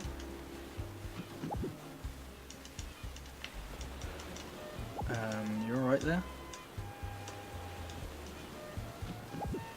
Nope.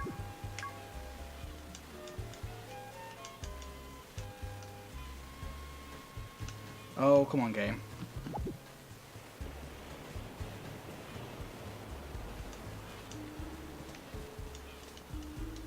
Okay, it's not actually letting me give the chulo fish to the dolphin. That's interesting and not at all helpful.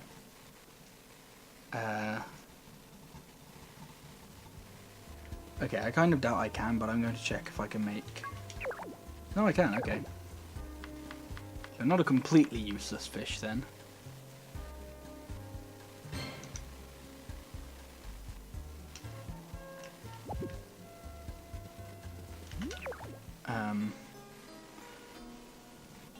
I don't actually know if I can give sashimi or cooked food or anything like that to a fish, or to the dolphin.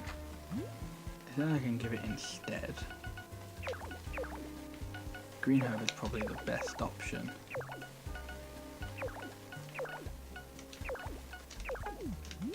So I'll try that on the 25th.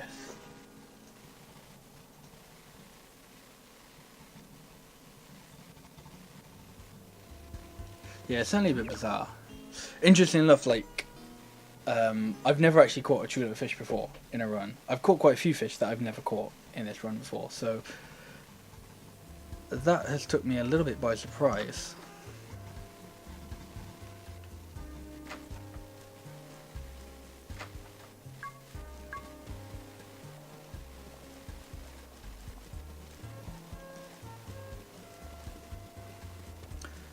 So right, the moment now, the worst case scenario is I actually have to catch another fish.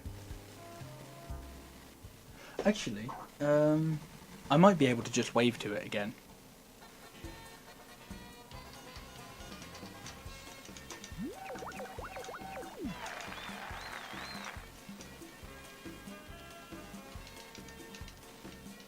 So as I mentioned with the whole, if I don't buy the pot, the harvest sprites don't give me the recipe for mushroom soup.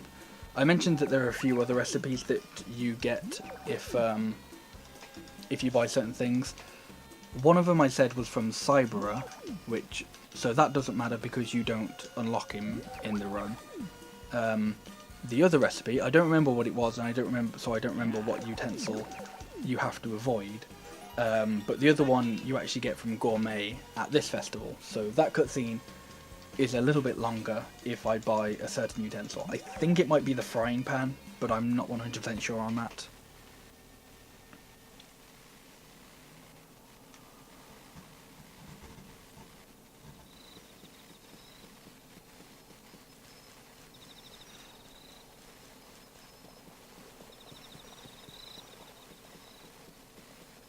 Really doesn't feel like jumping over these stakes anymore.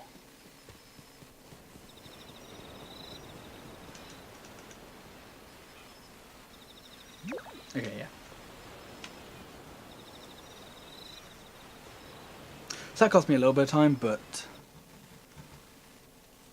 I think I've saved time in other places during fall.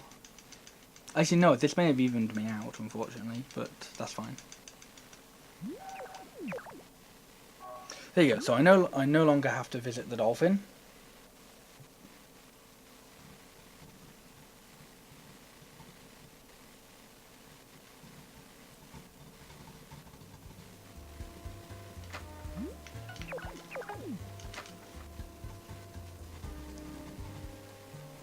How many notes do I have right now? I have no idea. I used to keep track of them, but now I just kind of don't check until pretty much near the end, which isn't necessarily a good thing to do.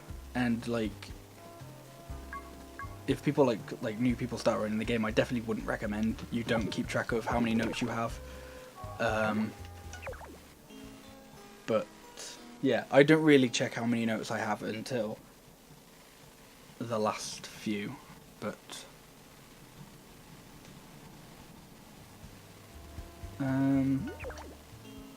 I'm probably somewhere around 40, maybe a little bit below, probably not that much higher than it.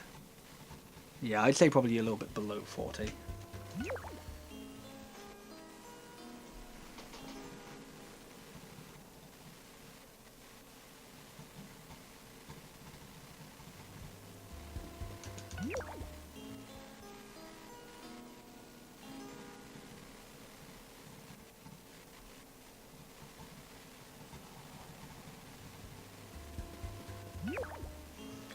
Okay, so this is the final festival of fall.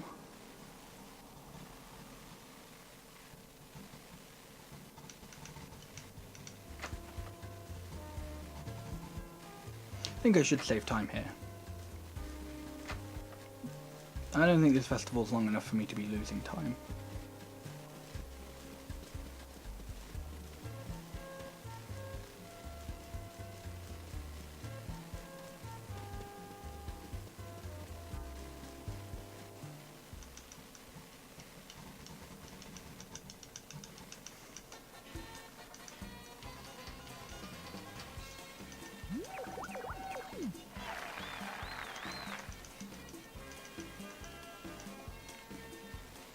So after this festival, there's now only one more festival in which I need to put something in the festival bin to actually participate in, and that'll be the Flame Festival in winter, which I need to put a wooden stake in. An interesting thing about this game is, so you may have noticed if you played this game before that in winter the icon, I guess we'll say, for the wooden stakes have snow on top, because you've most likely just picked them up when they already have snow on. However, if you actually already have a wooden stake in your bag in fall, and then it goes to winter, so if you have it in your bag in fall, it won't have snow on top, and then when you go and then like you sleep over to winter, it will then have snow on top, even if it's like just stayed in your bag from fall 30 to winter 1, it will then have snow on top. Which makes sense when you think about it from like a whole, it just like, it just checks for what the season is, but it's an interesting little detail. It's a bit silly, but cool, I think, nonetheless. Okay, so winter is very similar to fall. You can probably tell by the fact that they're very similarly length.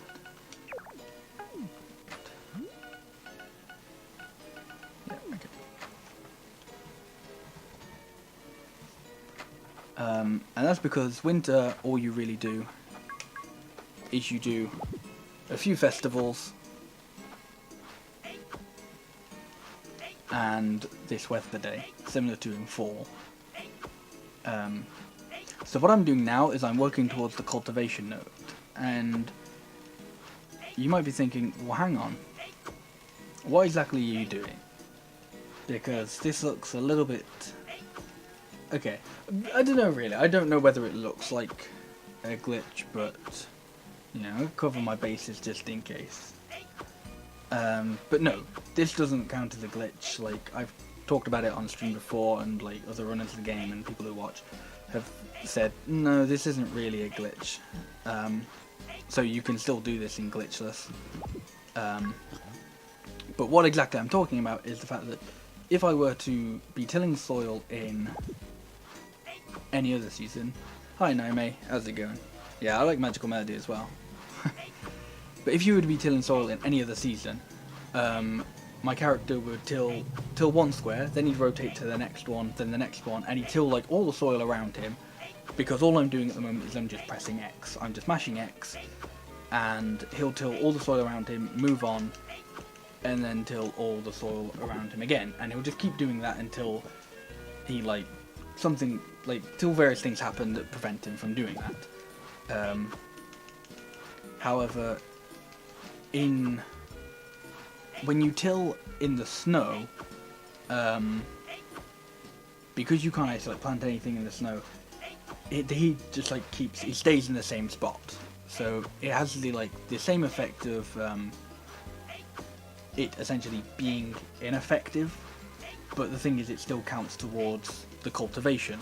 So even though you can't plant anything, you know, there's no like actual visual difference or anything like that, it still does actually count as you tilling soil, and it still does actually, if I were to do this 100 times, which I'm not technically going to do it 100 times now because I've already tilled a few spots of soil, but I'm going to till it so that like the total number of times I've used the hoe on soil is 100 times. It still counts towards this, and I will still get the note. But yeah, but as I said, even though it works, it works differently than it works through like any other part of the game, we have basically decided that it's not a glitch.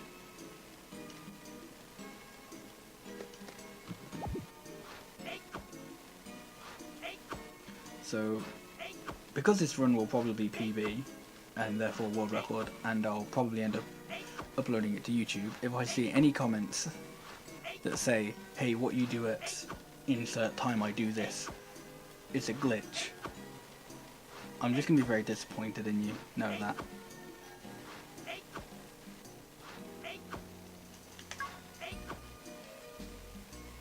Well, I hope you have fun at work, Naime.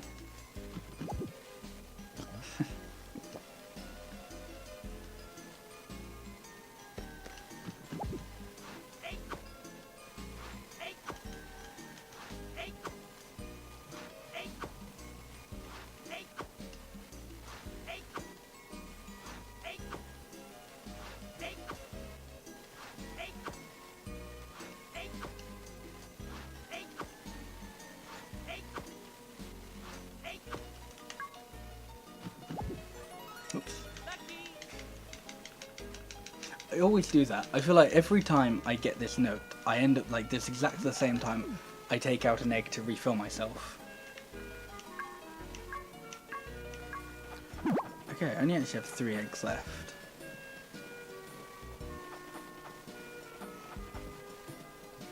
Which is okay, because the whistling note doesn't really take that much stamina out of you.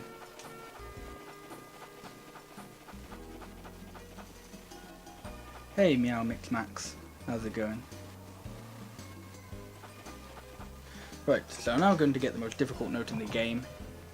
It's a series of frame perfect inputs. Just coincidentally, those frame perfect inputs are don't input anything for about a minute and a half. So this is a stationary note, what's technically the easiest note in the game. Aside from first steps, I think. Yeah, it's just a bit silly, like, the way it ends up working. Really. Interestingly, another thing we decided isn't technically a glitch, or like is a glitch, but doesn't like invalidate glitchless runs is so when I was brushing the cows on or the animals on Blue Sky Ranch, if you do like it kind of not poorly, but if you do it in like a specific manner, you can actually get the animals to clip through the buildings. And even though that's technically a glitch, that's not supposed to happen. Because it's like you're not intending to do it, it's completely accidental, and if anything, it hinders you a bit. We essentially decided that doesn't like, it's a glitch, but it doesn't invalidate glitchless runs.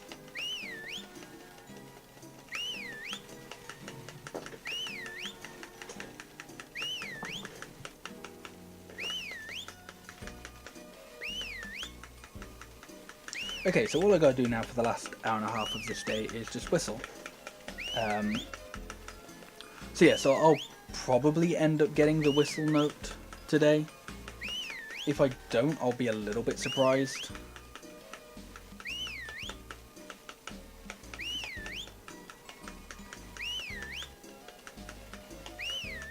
But I guess it's entirely possible because I wasn't able to do any whistling during summer. I only did a bit of whistling during fall, and didn't do that much whistling during spring. Oh, there we go though, that's fine.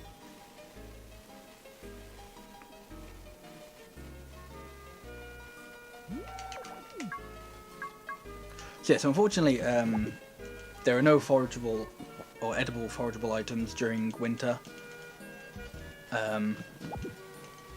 So you can't really work towards Big Eater on this day. You can only like work towards it for as many items as you can carry in your bag.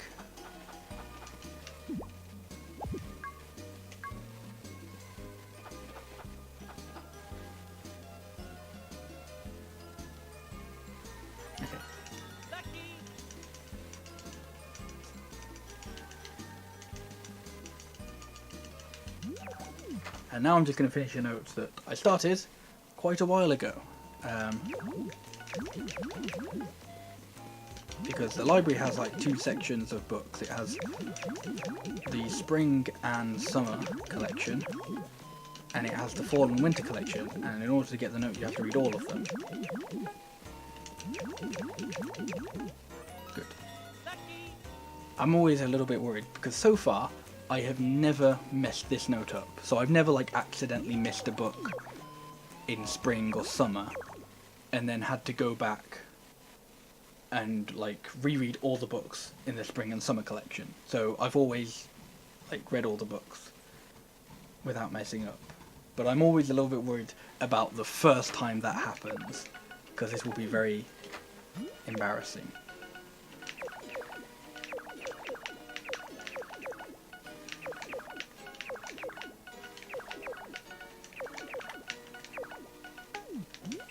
Okay, so that's actually all the food items I have left. However, I do have some money. I think I have just a little bit under 1,200 G, unfortunately. So I'm just like, I'm a few tens of G off being able to buy 10 eggs.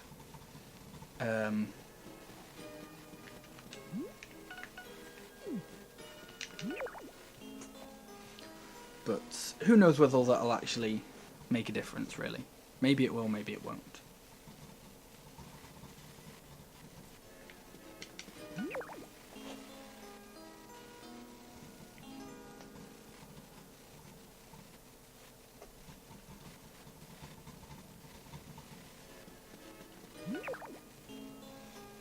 But yeah, so I've done the snowy weather day, so I no longer have to spend 10 hours outside anymore. So all that's left to do in winter now is just the festivals. So there's the Flame Festival on the 15th, I think. It might be the 17th, I'm pretty sure it's the 15th. 19th, ooh, bit off there. But I've actually spent quite a bit of time checking the calendar in this run, which costs time, but means I'm not using my notes, which I'd honestly say is good, because I haven't used my notes in a while, and I don't think it's necessarily a bad thing to use notes, but I think it's definitely probably a little bit better if you can do a run without using notes.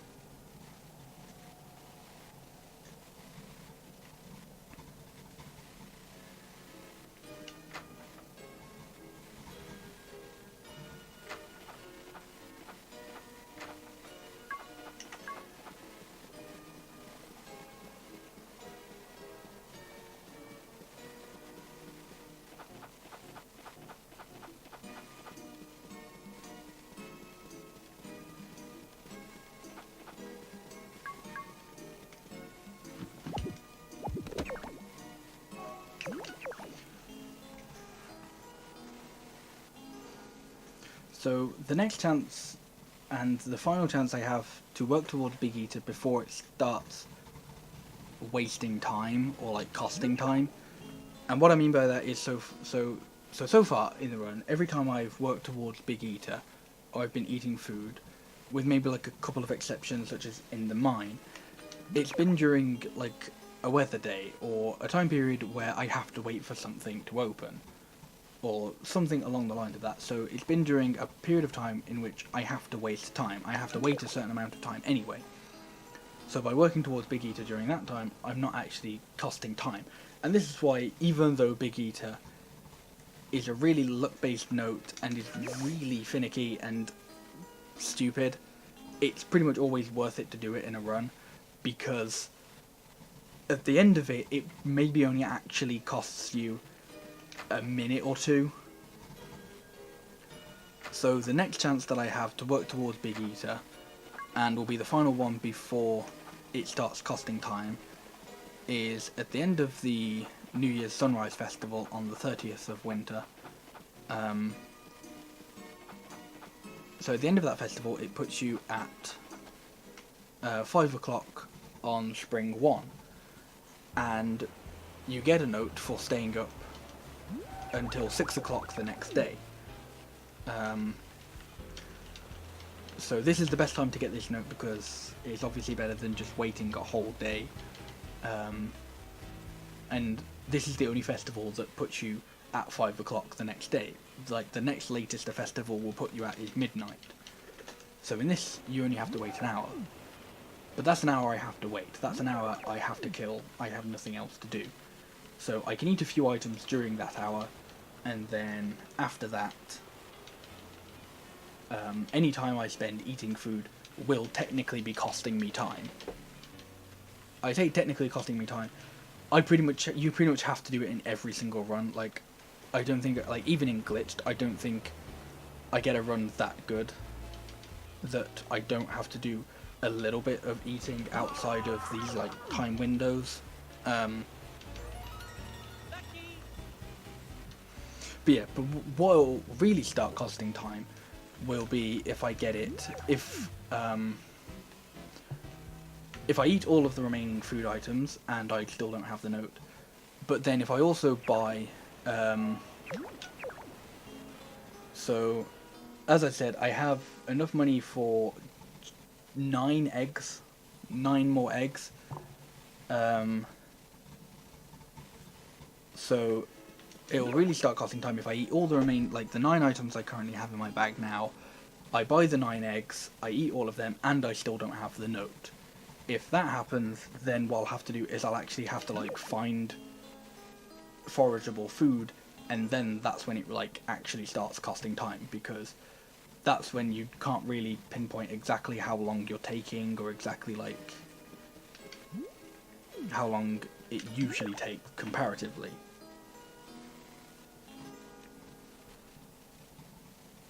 But basically at this point, that's like the only thing that can go wrong in the run now. Everything else... Okay, no. The only other thing that can, like, really go wrong is if I mess up Night Owl. So Night Owl is a note that you get for staying up until 6 o'clock. And so what happens if you stay up until 6 o'clock and then you get the note the next day, but if you leave your house before you actually get the note, it doesn't give you the note, you just have to do it again.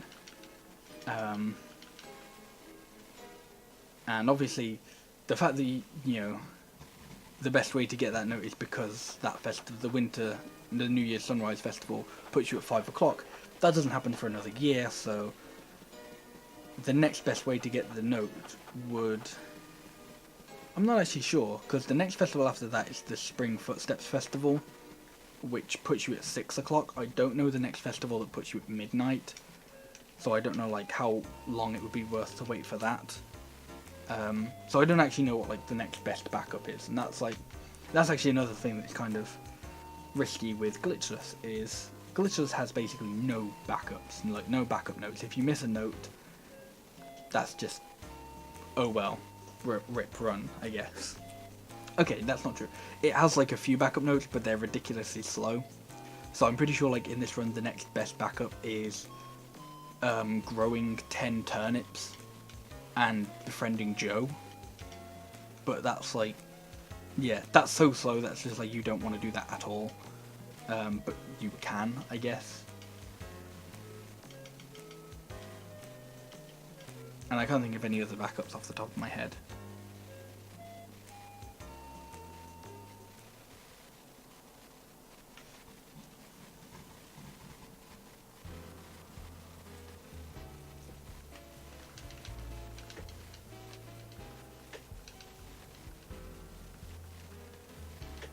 Yep, Joe is too slow, unfortunately.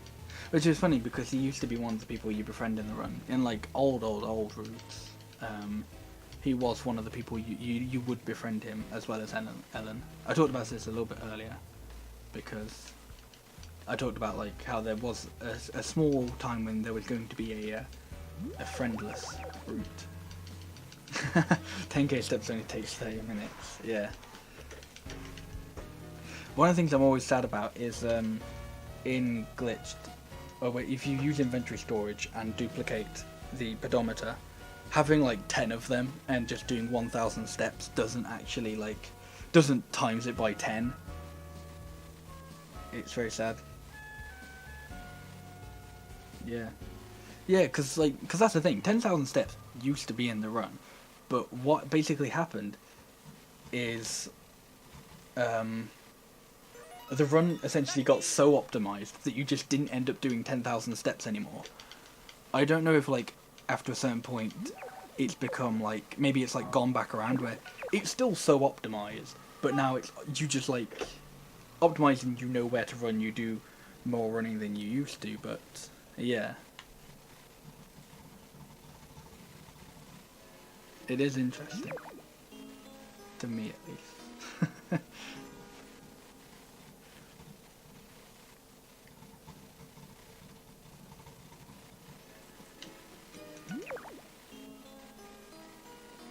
Okay, 2 festivals left. Yeah, you don't really usually lose or save time on this split. But no, I think I might actually lose a little bit of time because of like getting maybe like a couple of extra notes. But maybe not, I don't know.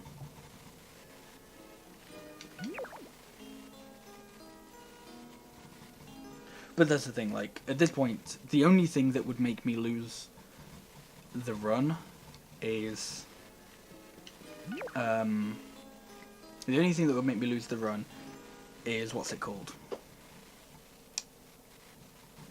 Is if I mess up Night Owl.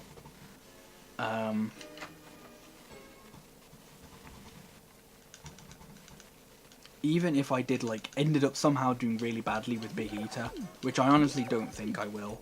I think I've actually done, like, really well with Big Eater this run.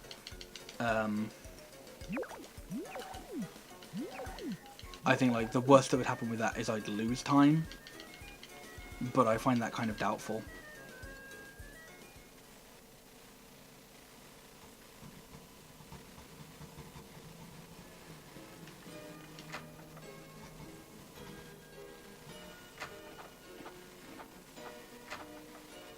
Okay, so this is the penultimate festival. The final festival is tomorrow. And yeah, it's also the last long festival. The last romantic festival, the last long festival. And the last day of the year.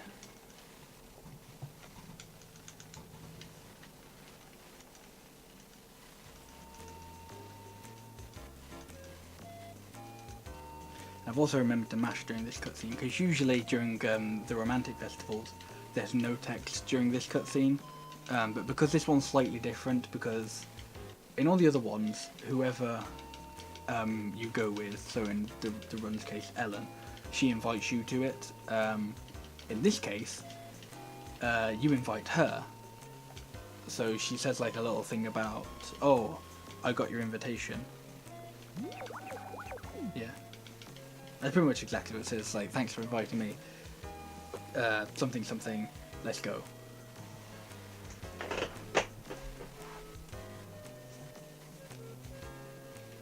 And actually, this is an interesting thing that I wanted to talk about.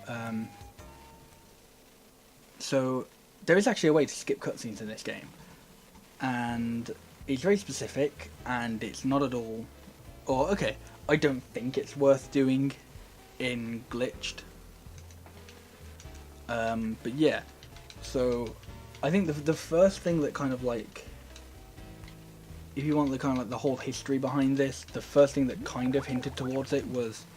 I think it was Desert that found this, but he found a glitch in the game where, like, if you passed out on the stairs in a mine, the game behaved a little bit wacky.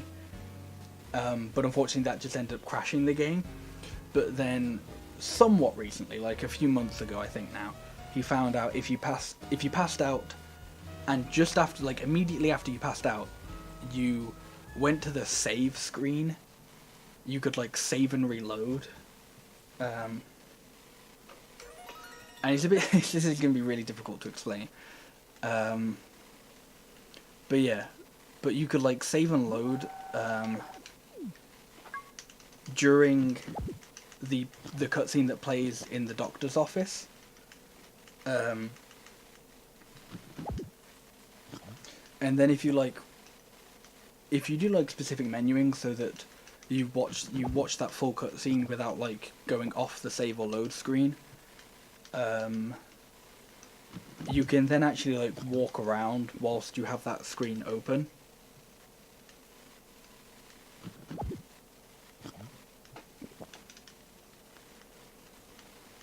And so like we tried a few different things. Like I know Desert tried if you could skip the Harvest Goddess cutscene, and I tried it as well offline. But something I actually found that you could do, and I'm going to take a break from explaining this a second to do a little bit of counting.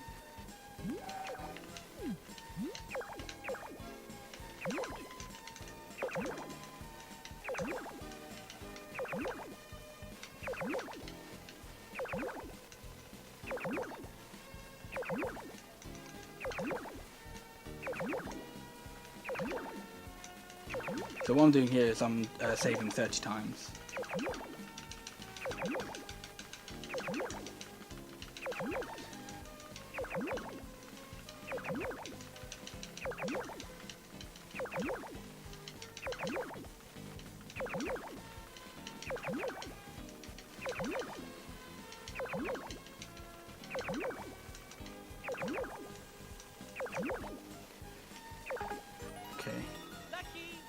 I think I'm missing a note.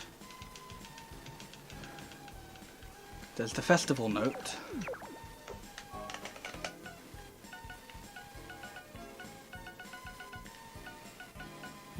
Yeah.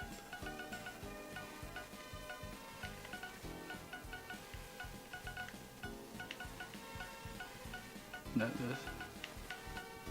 Oh shit, yeah, no, I was supposed to do this in winter, damn. Okay. I completely forgot about this. Okay. Right, so back to my explanation. So yeah, so you can actually like move around and control in the game during the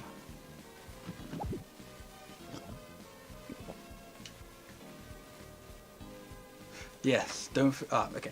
I actually meant to pick up the watering can, but right, that's okay. I have to buy food anyway, so shit! I just skipped the fucking festival. That's not at all what I meant to do. Oh my fucking god, are you kidding me? Oh fuck.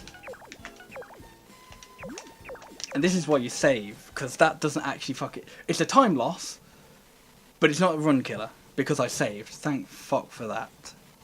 Holy shit. I don't like this game anymore, it's too stressful.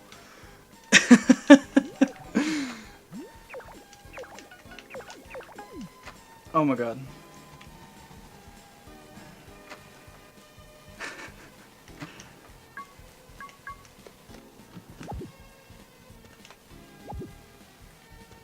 And I'll go find a place where you can actually do it. Yeah, I meant to do this in winter. If, like, okay. I don't actually know whether I'm going to be ahead of this split. I really hope I am. Because all I will have left to do is this festival, which is a short festival, and then Big Eater. That's all I have left. So I think I should still be ahead. Maybe only like a minute and a half, I reckon. Oh my god. That was so scary. I genuinely thought I was done. And then like when I was like, oh shit, no, I have to save.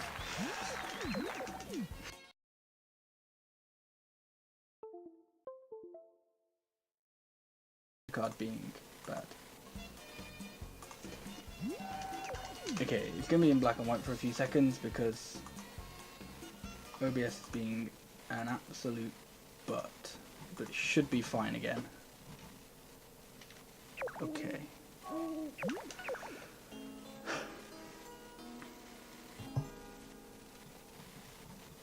Right, I only have one more note left to do now. I almost said split.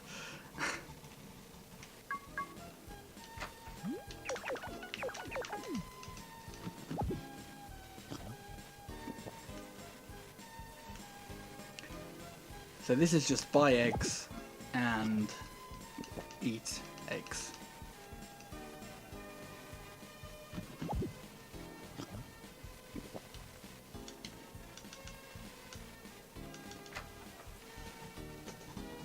If I can somehow still get sub 240 with this, I will actually be amazed. But I don't know if I will.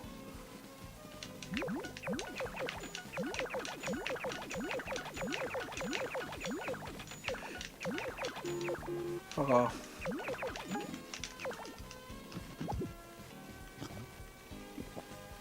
Because I've got a little bit of time save on the next split as well, but are you kidding me?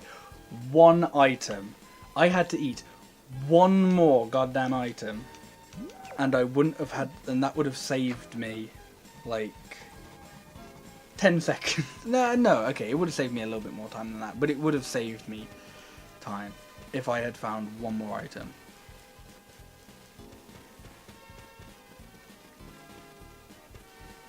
And that could have been the item. And that's why, like, I don't, but honestly, I really should keep track of how many items I eat during the run. Because I like, if I was like, oh, I only have a few items left, I wouldn't have had to go to the farm. I would have just been able to eat them there on the way up. Okay, that was a very rough ending. This will definitely PB, definitely world record, because there is basically like no way to lose time at this bit.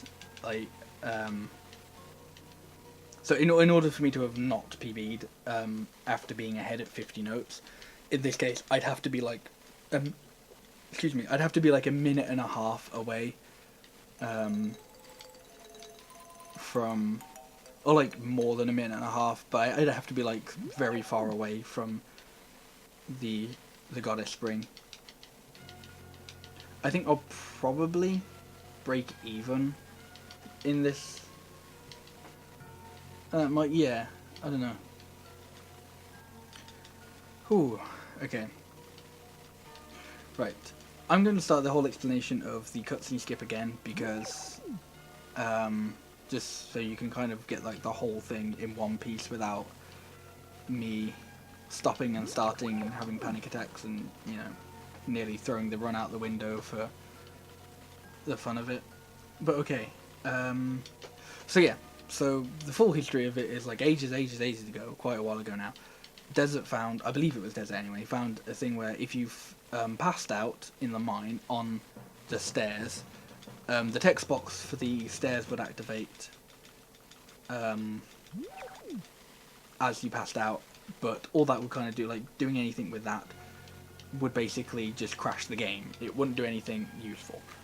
And then like a few months ago, I think now, he found out that you could do basically the same thing, but if you passed out on the save menu or on your diary. So if you do that, what you can do is you can save and load during the what's it called? During the cutscene at the doctor's, when he says, "Hey, you really shouldn't pass out. It's not good." And basically, because like the save and load screen isn't just a save and load screen, there's also like a little options thing that for like control the settings. So like you know, it offers rumble, like stereo, mono sound, shit like that.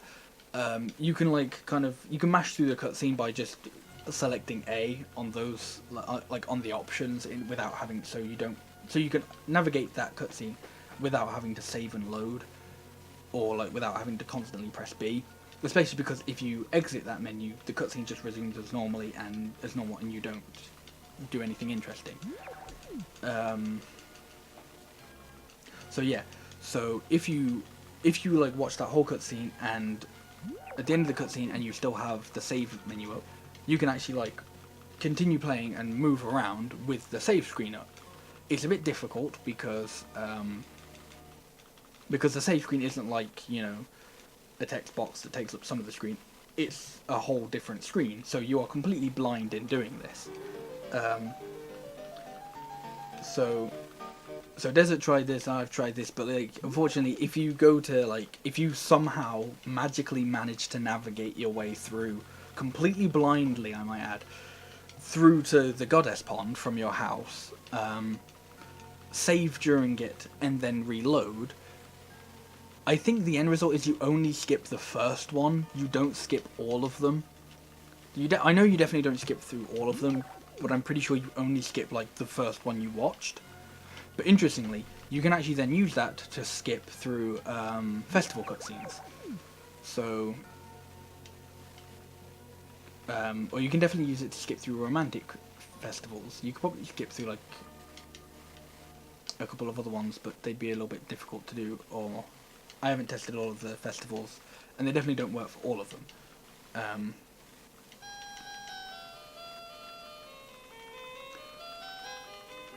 So I can't actually remember which one. I think I tried it with moon viewing, but yeah. So if you could do this glitch so that you can move around whilst you have the save menu up, and navigate your way to the festival square, and watch the moon viewing cutscene. As soon as the moon viewing cutscene starts, if you save, and then I believe you actually have to do like a proper reset. You can't just like reload your game. You actually have to like reset your console and then select continue and reload that file.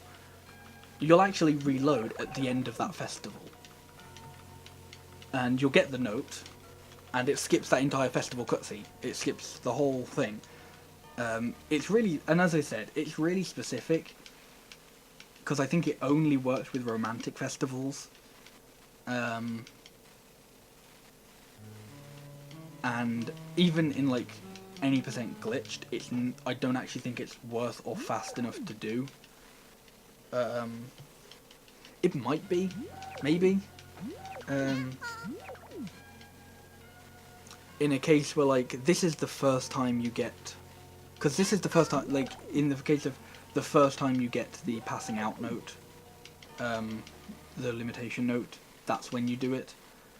But even then, it's a very like specific glitch.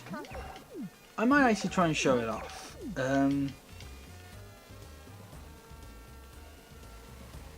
It might take me a while to set it up, but and then get it, but I don't know. Do any of you interested in seeing it?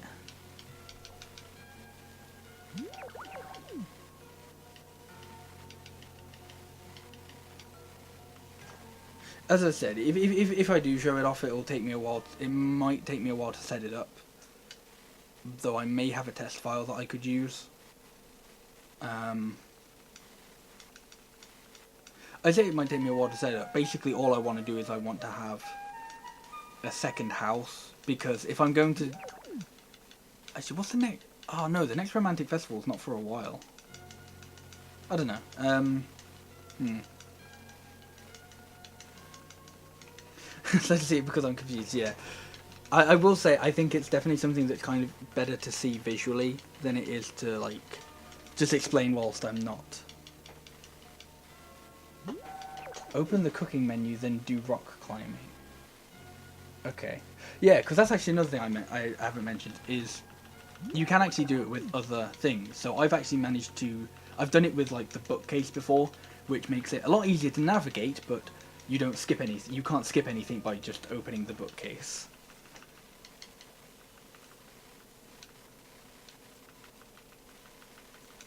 Okay, so I'll do what Desert's saying, and I'll open the cooking menu and do rock climbing, because I haven't seen that, and I shouldn't have to, like, do that much setup for it.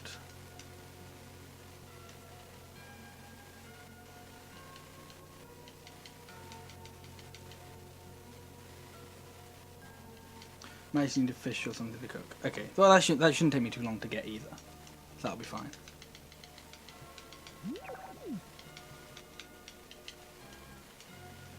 There's actually another glitch I want to talk about, but I'll save that for the end of the run, because otherwise I'll, like, end up talking about it during the run, and then there'll be, like, a cut-off when the video, the VOD will finish, and it'll be a bit confusing for people who want to watch. So unfortunately, people who are watching the VOD, sorry you won't get to hear about this glitch, but don't worry. Yeah.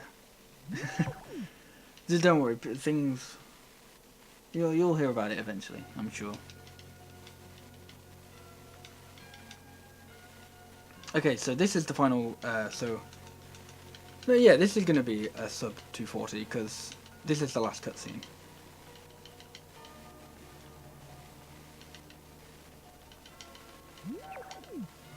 Okay, so this is the end of the run now. There we go. Good. I did have a goal of sub 240. I think I could save more time, but for the most part that was really good. Whoa, thanks for the bits again, Desert. Thanks for the GG. Yeah, I saw, like, when you were first messing around with that glitch that you posted something about, you tweeted something about you can load, like, the other villagers and stuff. Yeah.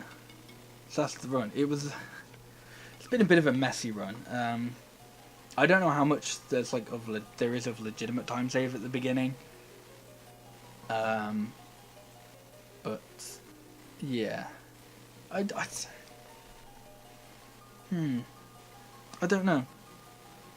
I mean, this run can definitely go down.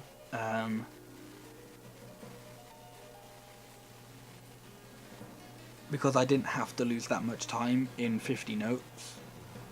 But yeah, I don't know how much I'm gonna want to put that much effort in to it going down.